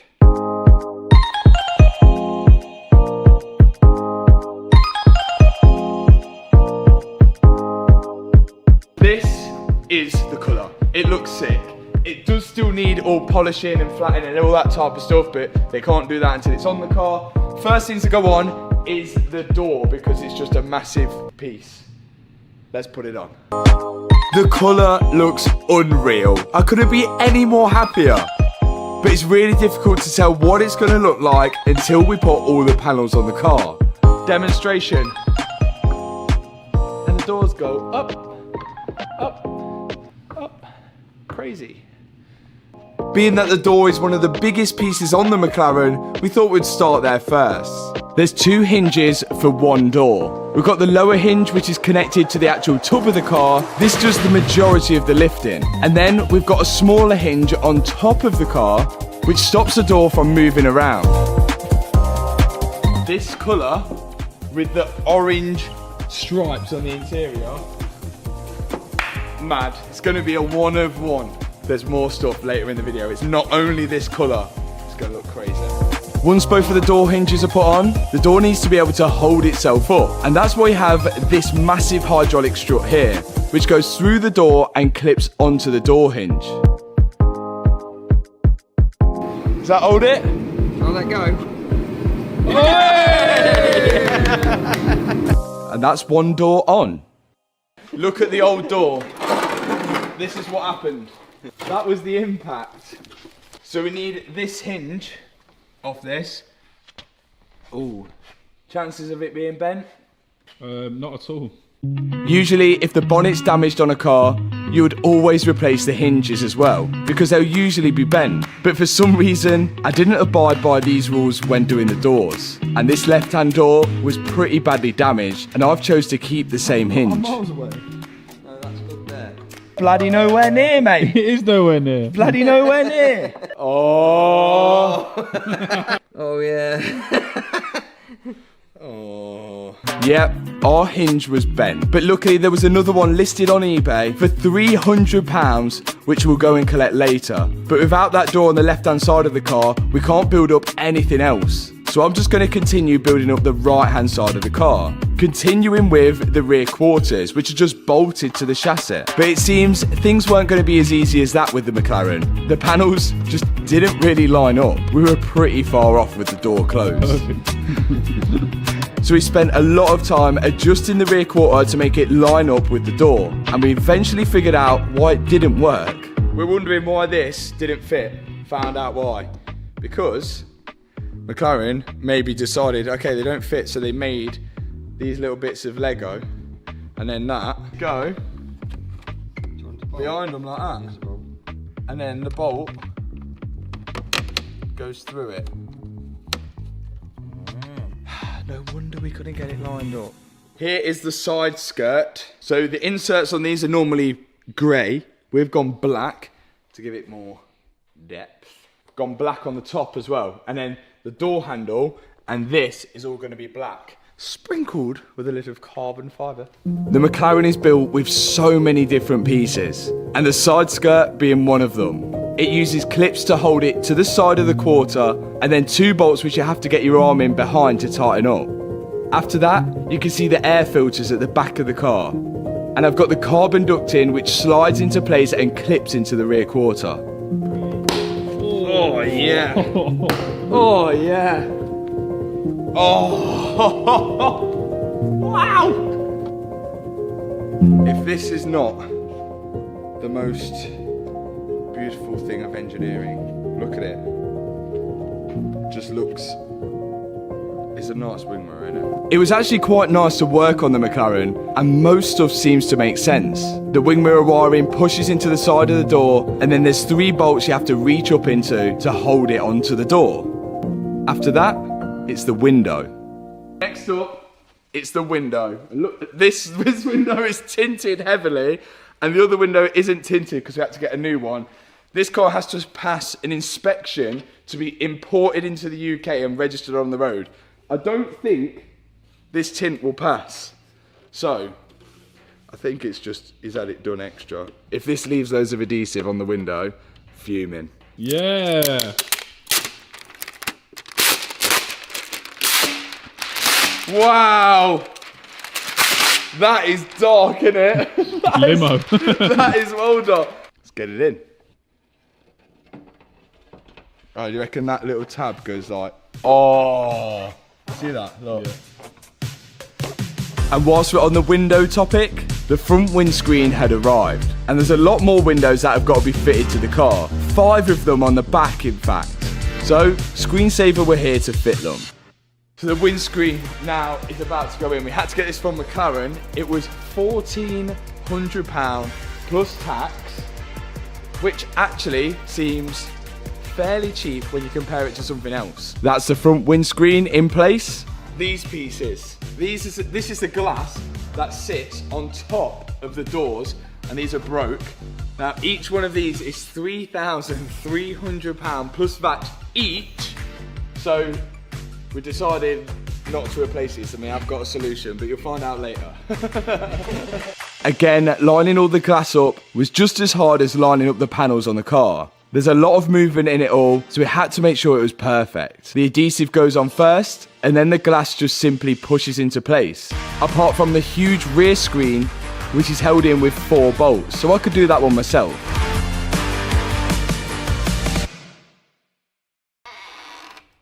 Hey, what you got?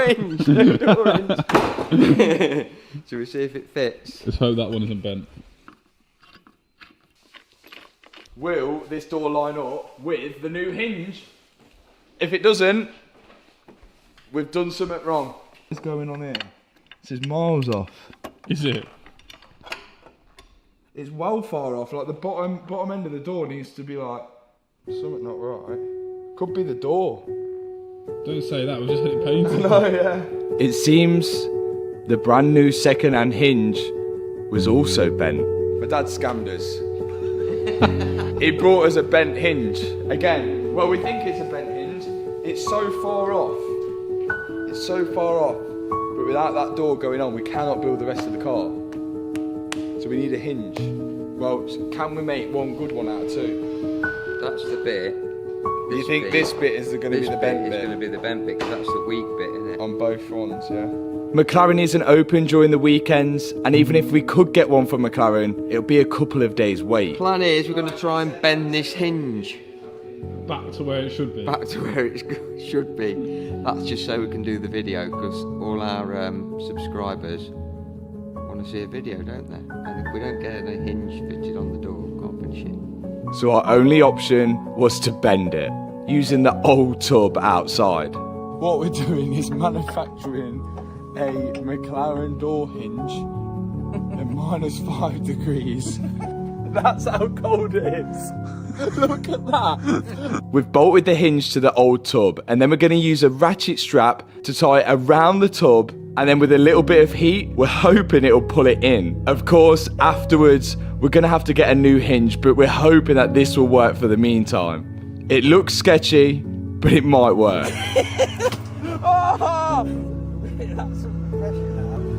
Release the ratchet. Release the ratchet.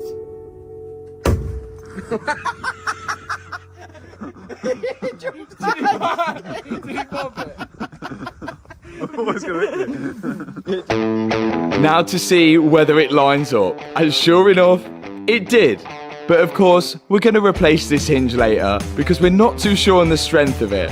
But for now, it can hold the door in place whilst I can put the rear quarter on and the side skirt and build up the rest of the 720S. Once I've got the rear quarter in, it's all these air ductings on the side, which have been done in gloss black, which again adds that little bit more depth for the suspension to work. Now, if you remember back to the previous video, it needs to be set up by the new McLaren suspension to the rear of the car. Then I tried to explain how the McLaren suspension works. All 4 corners are linked together using these hydraulic lines, which have some serious pressure in them. But for the suspension to work, it needs to be set up by a McLaren specialist. Luckily, I have one. Steve's come down from V Engineering, and he's brought this special McLaren machine down, which attaches onto the suspension. What this machine does is suck the hydraulic fluid out of the suspension, along with any air bubbles, and circulates it back in without putting the air bubbles back in. That way we get a nice working 720S suspension system. Cool. Is that it? The suspension suspending? Suspension is suspending. Great. The next step that I cannot do. The wing. The wing is hydraulically controlled by 2 lines which go into the gearbox down there. This needs to be calibrated using the special McLaren tool. The engineering can do it again. I don't know what's going to happen, but apparently it's going to go up and down to calibrate. So the wing works with these 2 hydraulic lines here, which split out into a T-section and go to each side of the wing. First, Steve's going to push down the wing to make sure the sensors are working, which you can see here, the left side is reading 0 and the right side is now reading 0. Now he's going to put it into a self-bleed mode, which should lift the wing up and then push it down multiple times, which again should get all the air out of the hydraulic system. I'm not sure how, but it somehow does it. Once that procedure's done, we check to see if it works, and it does, and that's another fault cleared. Now this rear spoiler won't be staying on the car, but now I know that it actually works, I can remove the old one to give me more space to put the exhaust back in. I'm kind of regretting putting the rear quarters on now because it's gave us less room to fit the exhaust and all the heat shields in, but regardless, we managed to just squeeze it in there. And I'll remind you guys that this is not a standard exhaust. This McLaren came with a Larini exhaust with Larini sports cats as well. Around £14,000 worth of exhaust on it. So I'm definitely keeping it. Front of the car, which wasn't really damaged in the accident. We have got both of the front wings. We haven't had them painted, but they are pretty boring in my opinion. But we've got a solution for that. It's a bit of a white trim. Whoa. Oh my. Oh, whoa.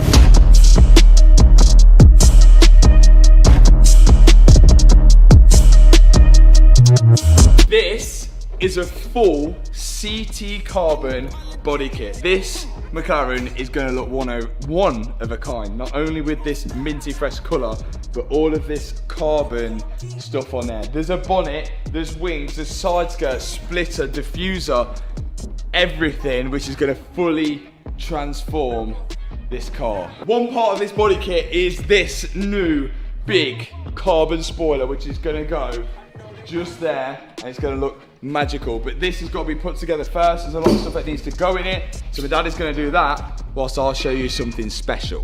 There's a brake light in the spoiler where the wire's got to be threaded through it. Hey! Once was a ship that put to sea, and the name of that ship was the Billy O.T. The wing looks crazy. Blow me, bully boys, blow. Does the brake light work? I don't know, we're having a look now. Go on then. Let's see if it fits. Yeah! Oh. What? Oh. That one's not working now. Is it not? No. Oh. Oh no, you did that. That's your part of the car. No! The only thing I can think of is that that doesn't work when the wing's up. Ah. That would be a good logic, because what's the point? Because that's exactly Because you what wouldn't it is. see it, yeah. You wouldn't see it. Yeah, that's the only thing I can think. Because it has been working, hasn't it? Definitely. If think the that's wing's the thing? always up, it'll look cool. Yeah, if and the you got a wing's brake light. up, you're obstructing that one. So what would be the point in putting that one on? And it could also, if you're driving down a country road, you put your brake light on, the reflection of that into your rear view will cause just havoc. And also, if it is disconnected because he's forgot about it, he's going to do it later on tonight when we're gone. Soon may the weatherman come and bring us sugar and tea and rum. One day when the tanking is done, we'll take our leave and go. I think my theory with the rear brake light was right, but I guess we'll find out later. For now, I'm moving back onto the front of the car, putting the arch lining in, sliding the door wiring through and connecting it up to the front, and then I can put on the new front carbon fibre wings or fenders if you're American. After that, I can put on the carbon fibre bonnet, or hood, or decal if you're German. And it's starting to look absolutely unreal. And again, a massive thanks to CT Carbon for this carbon fibre kit. If you wanted to get any carbon fibre parts from their website, you can do with the link in the description and with this 10% discount code. It's me! You know who I am. Got to put this on. But do you know what? Bolts are in there. That was the only airbag to go. I can see why this airbag went off. Not only you got to replace the airbag though, look, it breaks the door card. Oh, how expensive are those? This was about 750 quid for one door card. But I assume it has like a weak point in it so it can go. So now we're on with replacing the only airbag which deployed in the McLaren. It's pretty easy to replace one of these. It slides into place and it's held in with about 3 bolts. Then you just have to connect the electrical connector. After that, we're on with putting the front bumper on. Whoa! Look at that! That looks flipping like a spaceship. What's the best looking car in your car collection? I think this now. Really? Even unfinished. I might have to agree. I think it does. It's got everything in it. And we still ain't even got the wheels on and it looks good. Normally they don't look good until you got the wheels on, do they? It's true. This McLaren has come such a long way from the bare shell it was just 3 months ago. And now it's turning into probably one of the best looking cars in my car collection. I did not expect it to look this good. And maybe you've been watching the journey, but you haven't clicked the subscribe button. Well, now's the time to do it. Yeah! Finally, I can put on the rear bumper. Have to connect up the camera connection, then the connection for all the parking sensors, and then we can slide it into place.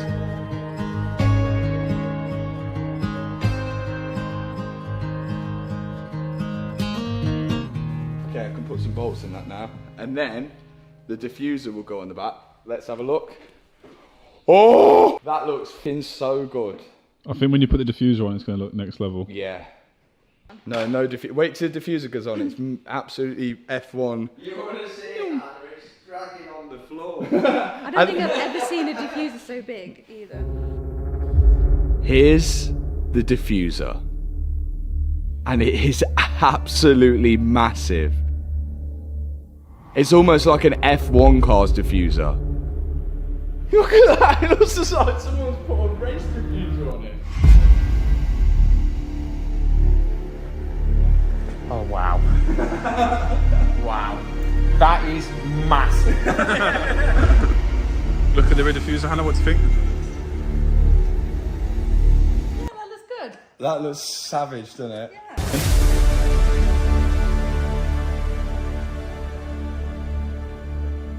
Almost there. I want to show you a few quirky things about McLaren. McLaren don't like making things to the exact millimeter. For example, this clip here, look at the gap between the clip, but their answer is a seal to fill up the body gap there.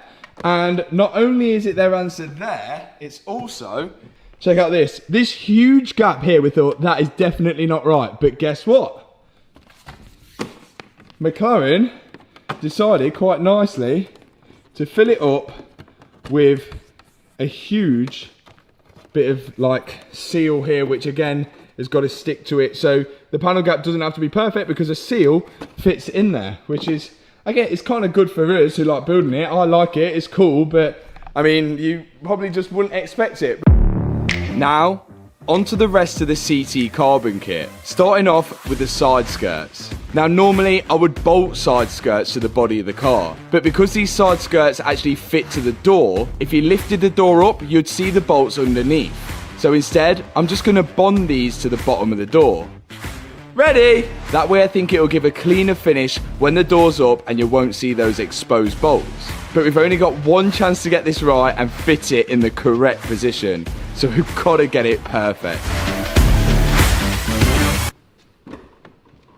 It does just add that extra bit to it, doesn't it? And there's going to be a splitter as well. I don't get why manufacturers don't have them from the factory, which makes everything look so much better. Now, moving on to the rest of the side skirt, which goes underneath the rear quarter. With this one, I'm going to use panel bond, and also when I get it in the ramp, I'm going to put bolts through it as well, just to give it that extra bit of strength. We definitely don't want this flying off when we're going around the track.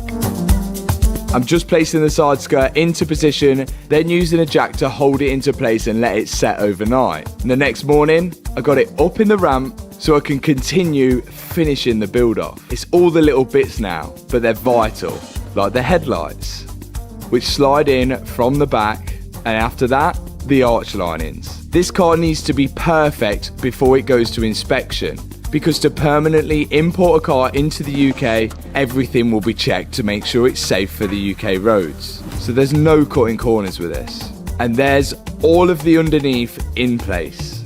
Looking good. Moving on to the front splitter, the final part of the CT carbon kit. There's two sides to the splitter and then one big piece which goes in the middle. And they use the OEM bumper bolt holes to bolt into place. Here we go, it is looking good.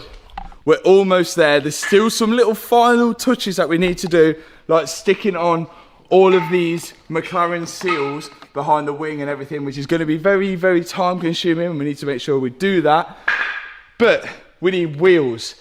That looks mental. Oh my God. This is looking good. We've just got to pull it forward. We need to check fault codes as well. We don't know how many fault codes we've got yet. But today's goal is just to get this looking finished and good enough for pretty much the road. What faults have we got? Airbag fault needs to be cleared. Driver door, well, yeah. Fuel level, yeah. We've only got 2 faults. Only 2 faults. Only 2 faults. One's an airbag, which needs to be cancelled off because that shouldn't be a fault anymore. And the other one's the door. Good. The door fault is easy enough to clear. It just needs the door card putting on and then the handle connecting, which my dad's doing. So the roof, you have options at McLaren. You can spec a carbon roof, and then with the carbon roof, you also get this bit carbon as well, and you have to actually pay extra for them not to paint it, but which is what we had on the old tub. The old tub was a carbon roof and it had these bits which were carbon there, but you can have a black roof and then have a thing called Gorilla Glass, which is this stuff here, which is £3,300 per glass. I decided I'm not going to pay £3,300 per glass, so instead what I've done, we've got the carbon bits which we originally had but just painted black, which kind of just looks like glass really. That'll go on like that. That just needs to be bonded into place, but I think that looks pretty good. It doesn't like, it still looks like glass almost, and the black goes with the black there. But yeah, I think that flows quite nice there, the black, and it looks pretty cool.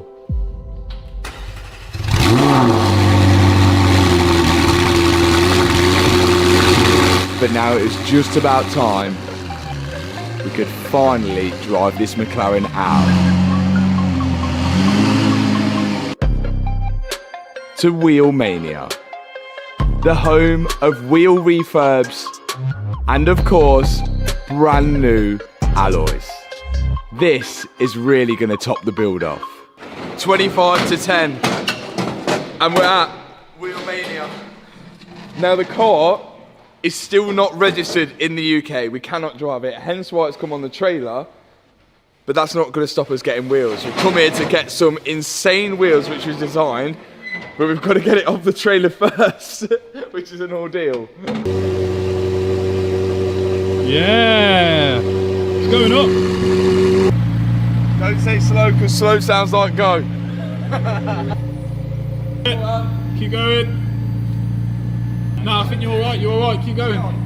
Yeah, you're good, keep going. That much off the floor. I'm breathing in. I think, yeah, you're in. Yeah, we're off. Yeah.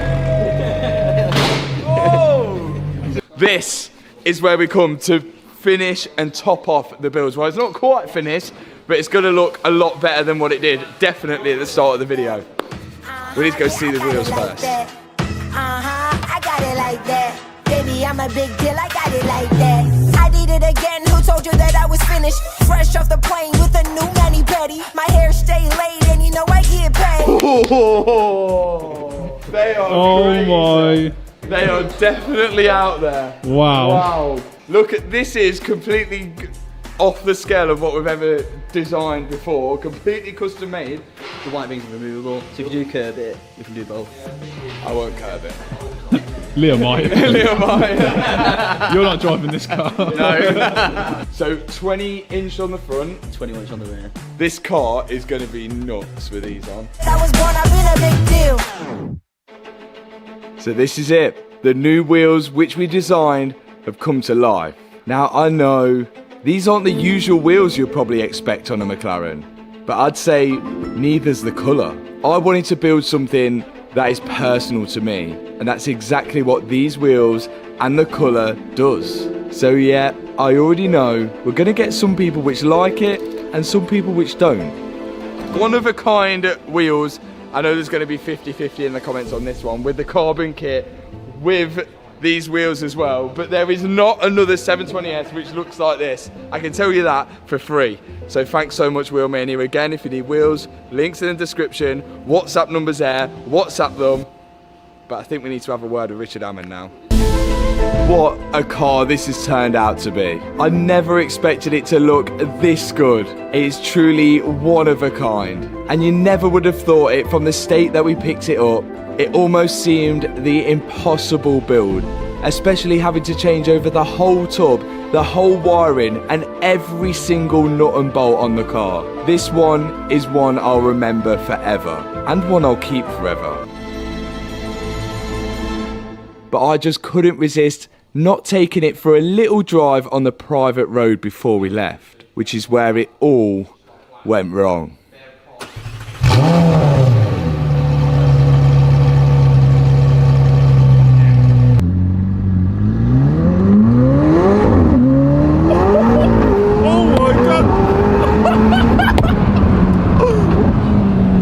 Oh my god! Flame! Big flame. What's... Oh.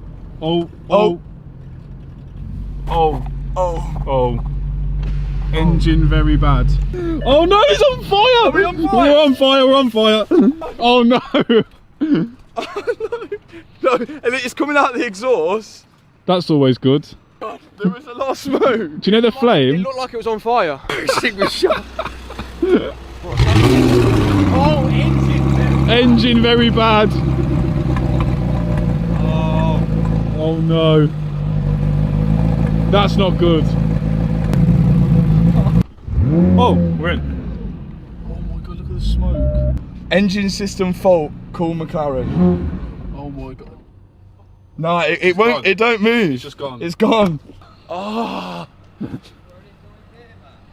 It just cuts out. So the car literally set on fire as we went past. We downshifted and it backfired, and we thought it was a good flame, but it might be a bad flame by the looks of that smoke. Now at the minute, the engine does run and drive. We've only got one fault code on the dash, which is an airbag fault, but as soon as you take it over around 2,000 RPM, there's a whole lot of smoke, and we need to solve that issue before something bad really happens. But I think we know what that problem is. Since we've done all the work to the McLaren, I've not been able to check the oil level. This engine doesn't have a dipstick. You have to check the oil electronically, which we've not been able to do because the suspension warning light stops you from scrolling through the dashboard. Since then, we've fixed the suspension light. But to check the oil in this car, it is so strange. So I've never known it to be like this. Why they don't just do a dipstick, I don't know. The car has to be running, then you have to scroll through the dashboard to oil. After that, you've got to apply the throttle.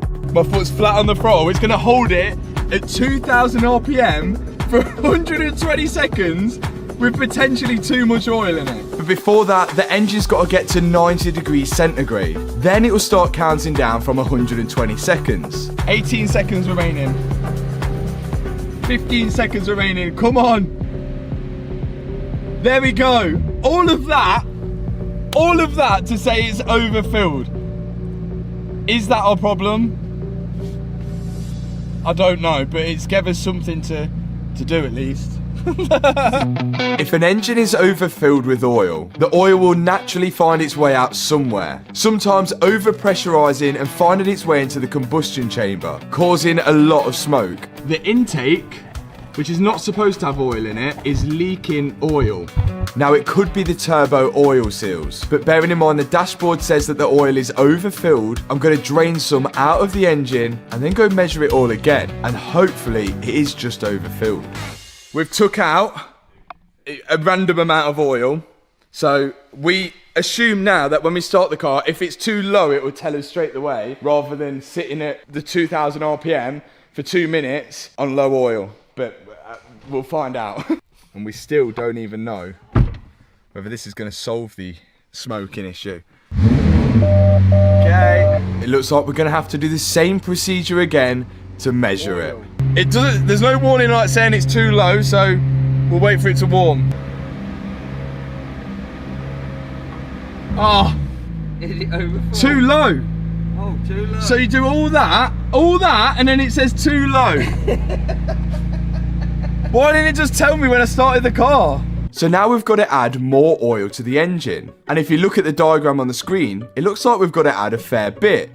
And we didn't even take out that much. Let's get this in. But then I think we figured something out. This engine has a dry sump as opposed to a wet sump engine. And on a wet sump engine, all of the oil is stored at the bottom of it. It's pulled out with an oil strainer, through the oil pump, through the oil filter, and then around the engine. Whereas on the dry sump engine, all of the oil is stored in a separate tank, which is pulled out through an oil strainer, through a pump, through the oil filter, and then around the engine. And only a small amount of oil is left at the bottom of the engine, which is pulled out with a scavenge pump and sent to the separate oil tank. Now on the Murcielago engine, which is also a dry sump engine, you can actually fill the oil in two places. One in the actual engine here, and two in the actual oil tank right back there. Whereas in the McLaren, you can only fill it through the engine. So is it a possibility that we've filled the whole oil capacity into the engine, not overfilling it, but almost drowning the engine in oil?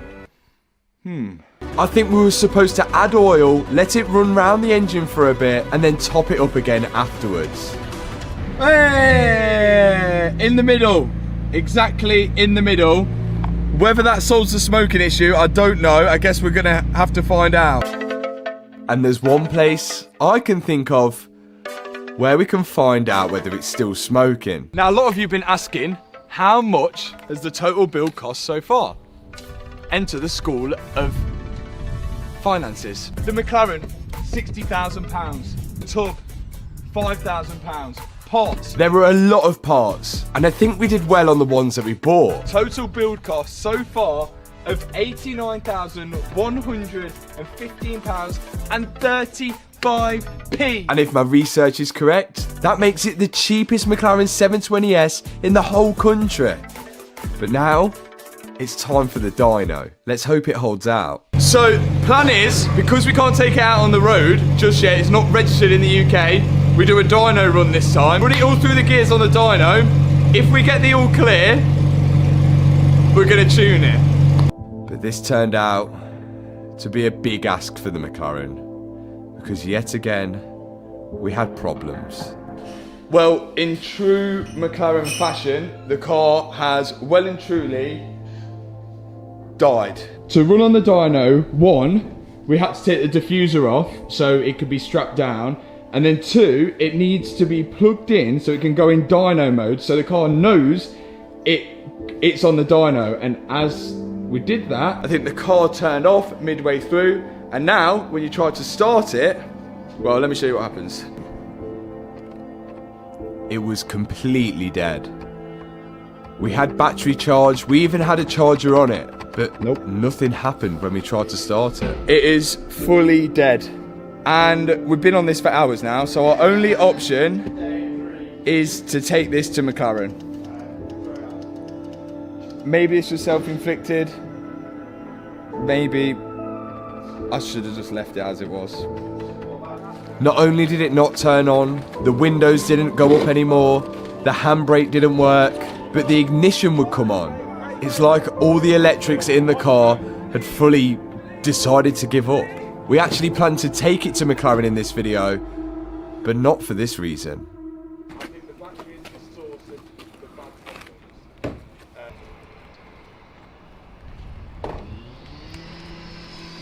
Well, we made it to McLaren, not the way we thought we were gonna make it. We're at McLaren Birmingham, and the tech's already in the car because it's a bit of a... Do you know any issues whilst you're there? You see...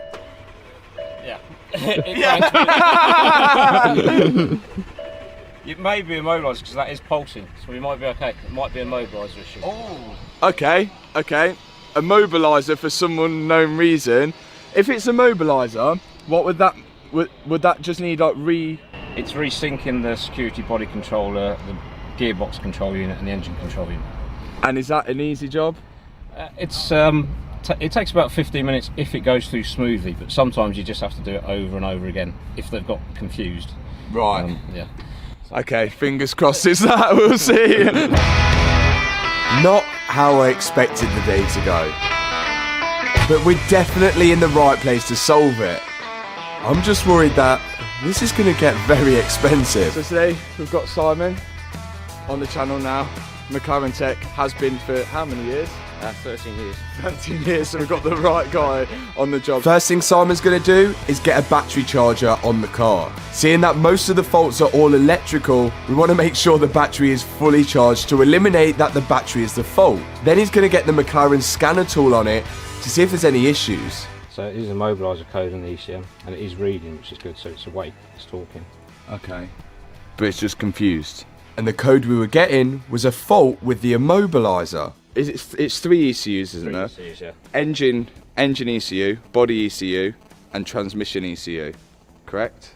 Almost, yeah. What's Engine the ECU, security body controller, and the gearbox ECU. They need to all talk to each other, and I think what's happened is they've stopped talking to each other.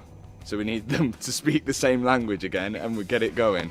Hopefully we can do that.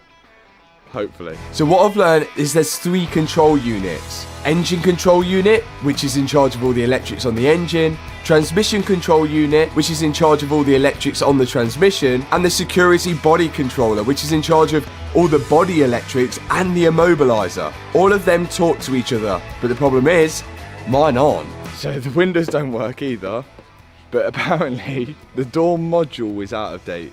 Why's the door got a module? Why is it out of date? So Simon had to update the door module and then test it out. Does it work? And it worked. Who would have known? What software version is that? Platform 4.9.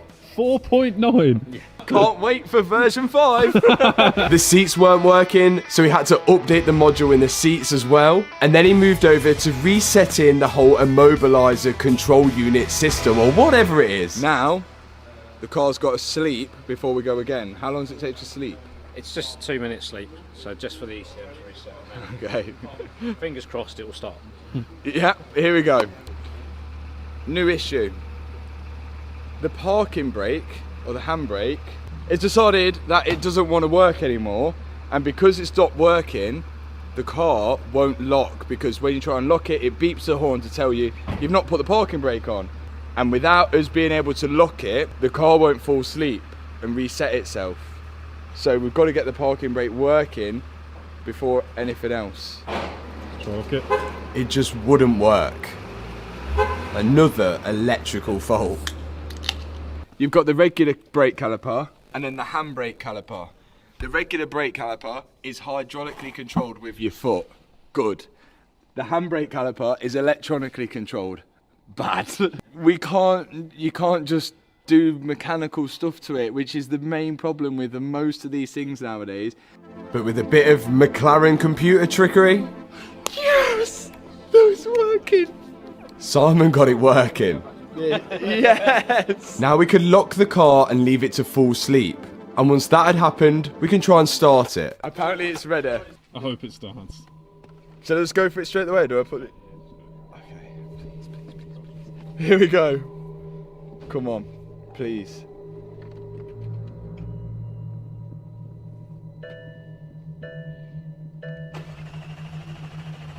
It wasn't looking promising.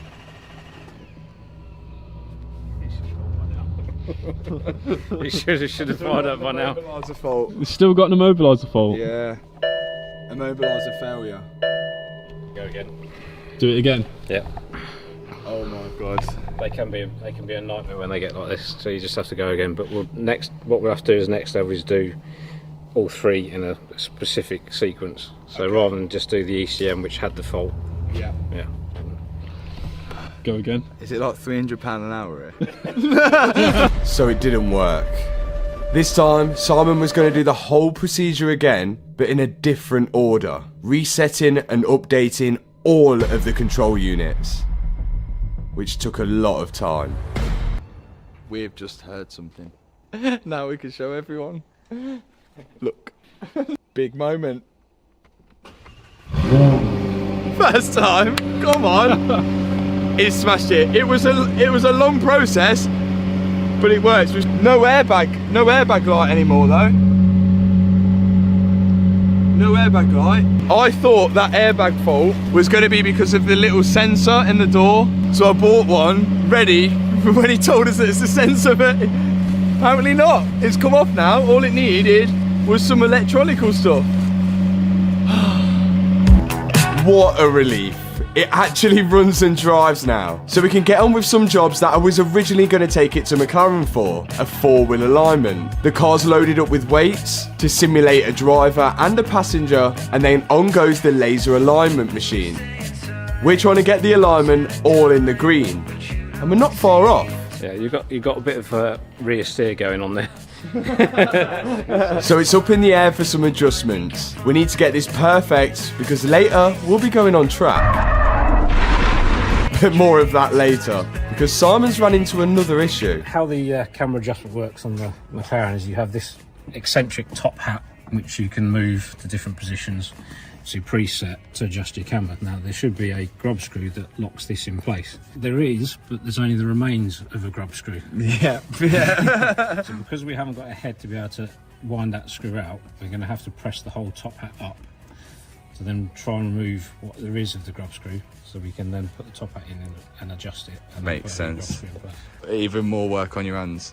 Good luck. We don't know what the other side's like either, so we're hoping it's not the same, but we'll see. So a straightforward job turned into another couple of hours worth of work. But soon enough, Simon got it fitted and the wheels were aligned. Fun job. It was a bit challenging at times, wasn't it? But, yeah. Are we all green? Yeah, we are all green. Oh, perfect. We're all green. Amazing. Now, to register the McLaren in the country, it will need to go for an inspection. So the car needs to be immaculate. So we thought, whilst we was at McLaren, why don't the guys here give it a pre-inspection? We know we've got the all clear on and no faults, which is the main thing. But now, how good is this to a McLaren tech? Right, let's have a look around it. The initial impression of the car is actually really good. I mean, I've been following your videos anyway. So. Good start. The alignment on the wings looks really good actually, to be fair. You've got a little bit of the seal missing out of there. Ah, yeah. Me and Simon walked around the car and picked out a few little things like the panel gaps, which actually weren't too bad. And a lot of the stuff can be adjusted with shims and washers, as they usually do at McLaren. But all of this stuff wouldn't matter on the inspection, so we moved on to the stuff that would matter. That's a dust cover for your suspension lift. Right. Obviously it should be up over here.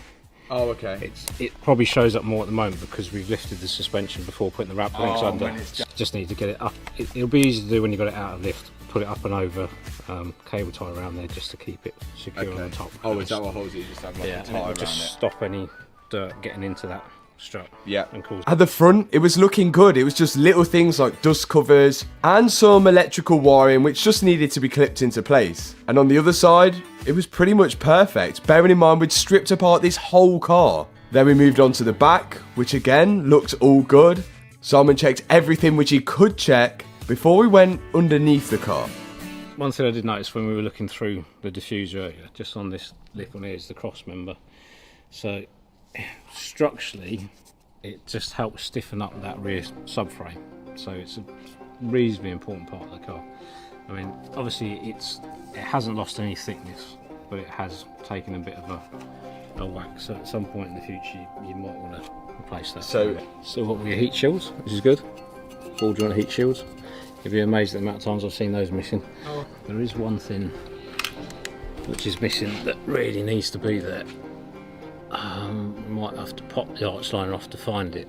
From your fuel bowl, obviously, if you spilt any fuel into your fuel bowl, you've got a little drain for that to get out. Oh, is that the clear one? Yeah, the clear pipe. Yeah, what have we done with that? It'll clip onto your support bracket for the rad, and it should come out through this hole here. Oh, okay, right. So it's going to be behind there somewhere, isn't it? Again, the issue there is if you spilt fuel filling up, the fuel's going to be going into here, potentially near where your hot turbo and everything is. Oh. So it needs to be coming out there. That's right. Makes sense, that's where it should come out. Okay. Yep. Another thing. Yeah. You know? So, yeah. Simon actually ended up routing this pipe for us because he couldn't bear to see it leave, knowing that it was going to go on track tomorrow with something that potentially could cause a fire. And that is a full check. On a grade of 1 to 10, 10 being a showroom condition car, not a single thing wrong with it, and 1 being it's gone straight to Copart, and it is absolutely ruined. Where does this sit on that scale? I would say an 8. Oh, that's good. I'd have potentially gone up to, because obviously there's little things, but there are little things. I'd have probably gone to 9 if it hadn't been for the fuel. Oh, so good. I think that's our best score. That is our best score yet. That is good, and I'm buzzing with that. No, thank you so much for that, and thanks for solving the problem as well. You've been really good today, and we couldn't have taken it anywhere else. So thanks so much for that. Good score as well. I didn't pay him to say that, but we are going to have a bill afterwards. But that's good from the McLaren. Onto the track. The racetrack. The track. What good sports McLaren were. And bearing in mind they'd been on the car all day, I don't think the price was actually too bad. And they did help us out as much as they can. But for now, we're on track and it's time to test the 720S out properly for the first time.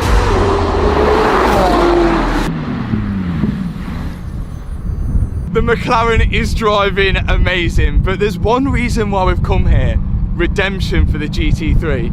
Can the McLaren 720S now beat the Lamborghini Huracan Performante? We need redemption. Last time we were here, we brought the GT3, which had less power, but it was slightly lighter, but we still managed to lose. But this time, we've brought something faster. The McLaren 720S with 710 horsepower, and the Huracan has 631 horsepower. Not only that, we're also lighter. The only thing, the Huracan's 4-wheel drive, and we're rear-wheel drive. Let's see how this one unfolds. It's a bit dry today, mate. It's a little bit dry today, but then you think that would favour giving us a little bit more grip. But I'm 1 up from last time, so, you know, a bit confident. Oh, shut up, Ben. Don't ruin my video. Okay, it's just me and the McLaren. Come on, Macca. First off, the sound test. Not great, to be honest.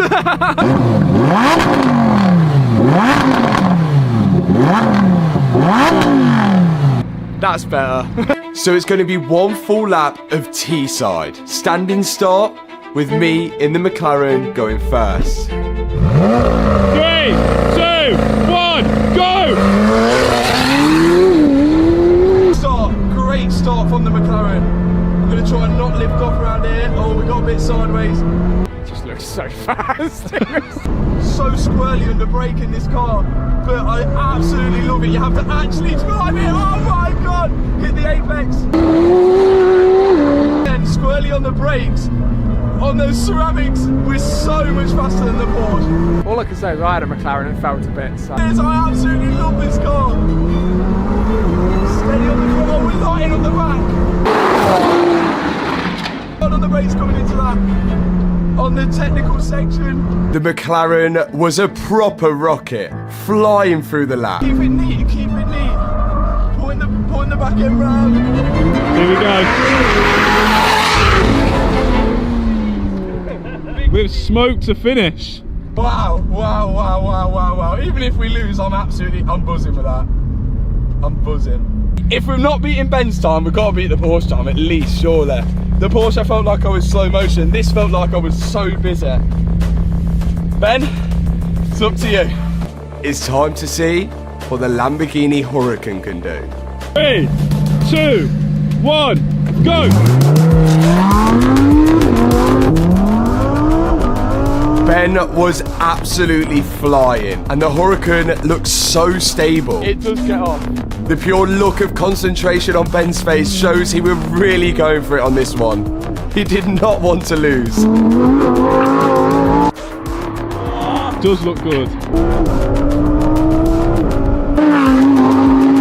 Oh, it's on the limit! And now onto the last couple of corners before crossing the line. It wasn't slow. It wasn't slow. Now I'm nervous. I couldn't have given it more on that lap if I'd have tried. So, the times are in. Okay. Hannah, I'll let Hannah say Matt's time first. What was Matt's time? 1 minute, 7 seconds, 0.56. Way faster than the Huracan before. Do you think it's faster than the Huracan this time round though? It's gotta be. It's gotta be. Wait, what was the GT3? What's your thoughts on that time? 1 minute 7. I think my fastest lap last time was a 1:11. Ooh. But I think I did go quicker on that lap, but not 4 seconds. I think there's a 2-second difference. I can confirm the faster car out of the two is the Huracan. No! 1 minute, Shut up. 4 seconds. You're a lap. Yeah! You're rubbish. I think I'll go again. You're joking. You are joking. One No minute, 4.9 way. for the Huracan. So you shaved 6 seconds off your time. Oh my god. So I guess that's it. Maybe we just can't beat the Huracan. And perhaps it is the better supercar around this track. But I had one last thing on my sleeve.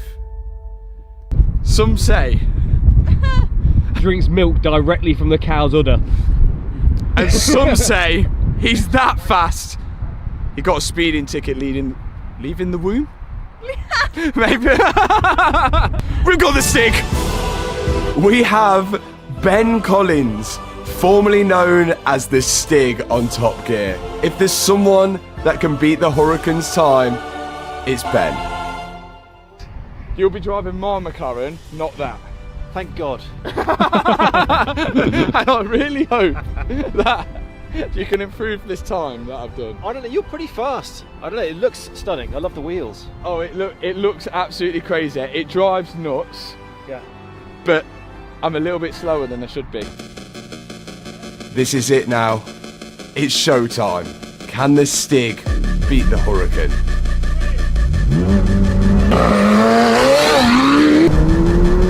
That's a fast start. Come on, Stig. Ben was really going for it, and he looked a lot smoother than I was. But will it be enough? Oh! He's flying.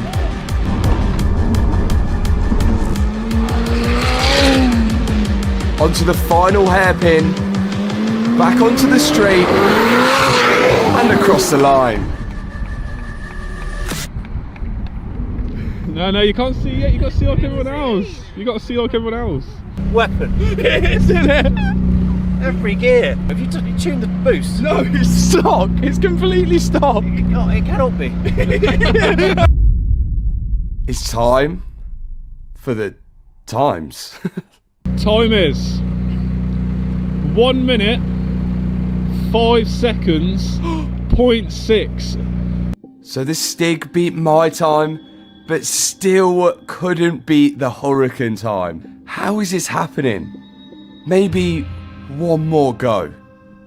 Please, can you do another one? Yeah. But this time beat Ben. Oh, I'll use third gear this time. Alright.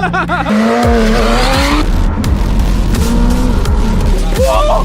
The back end skipped out! This time, the Stig wasn't messing around, but maybe we pushed him a little too much. Yes. What was that? That was a lot of... that was a lot of tyre. That was a big moment down there. Wait. I think he's off. Rapid response team. I can't hear an engine. No, I can hear it. He's off. I can't He's hear off. it. No, he's off.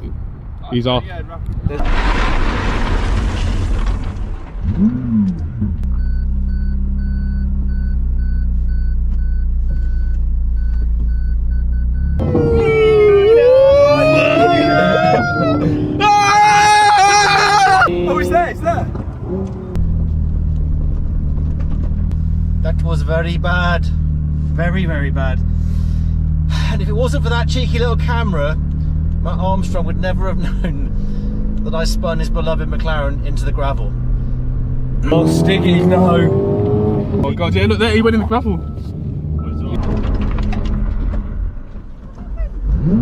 I spun. That's a face. That's a face. What happened? Well, I spun on the brakes. Oh my god! I'm just smiling, but I'm really sorry. Guys, I tried. But Ben, you're the faster person and the faster car you have. One day, we'll beat him. Thanks so much for watching this video. If you enjoyed it, hit the subscribe button, hit the thumbs up button, and I'll see you in the next video. Peace out. It's me after it doesn't start. Oh look, and there's me. Like a drug that I just can't deny.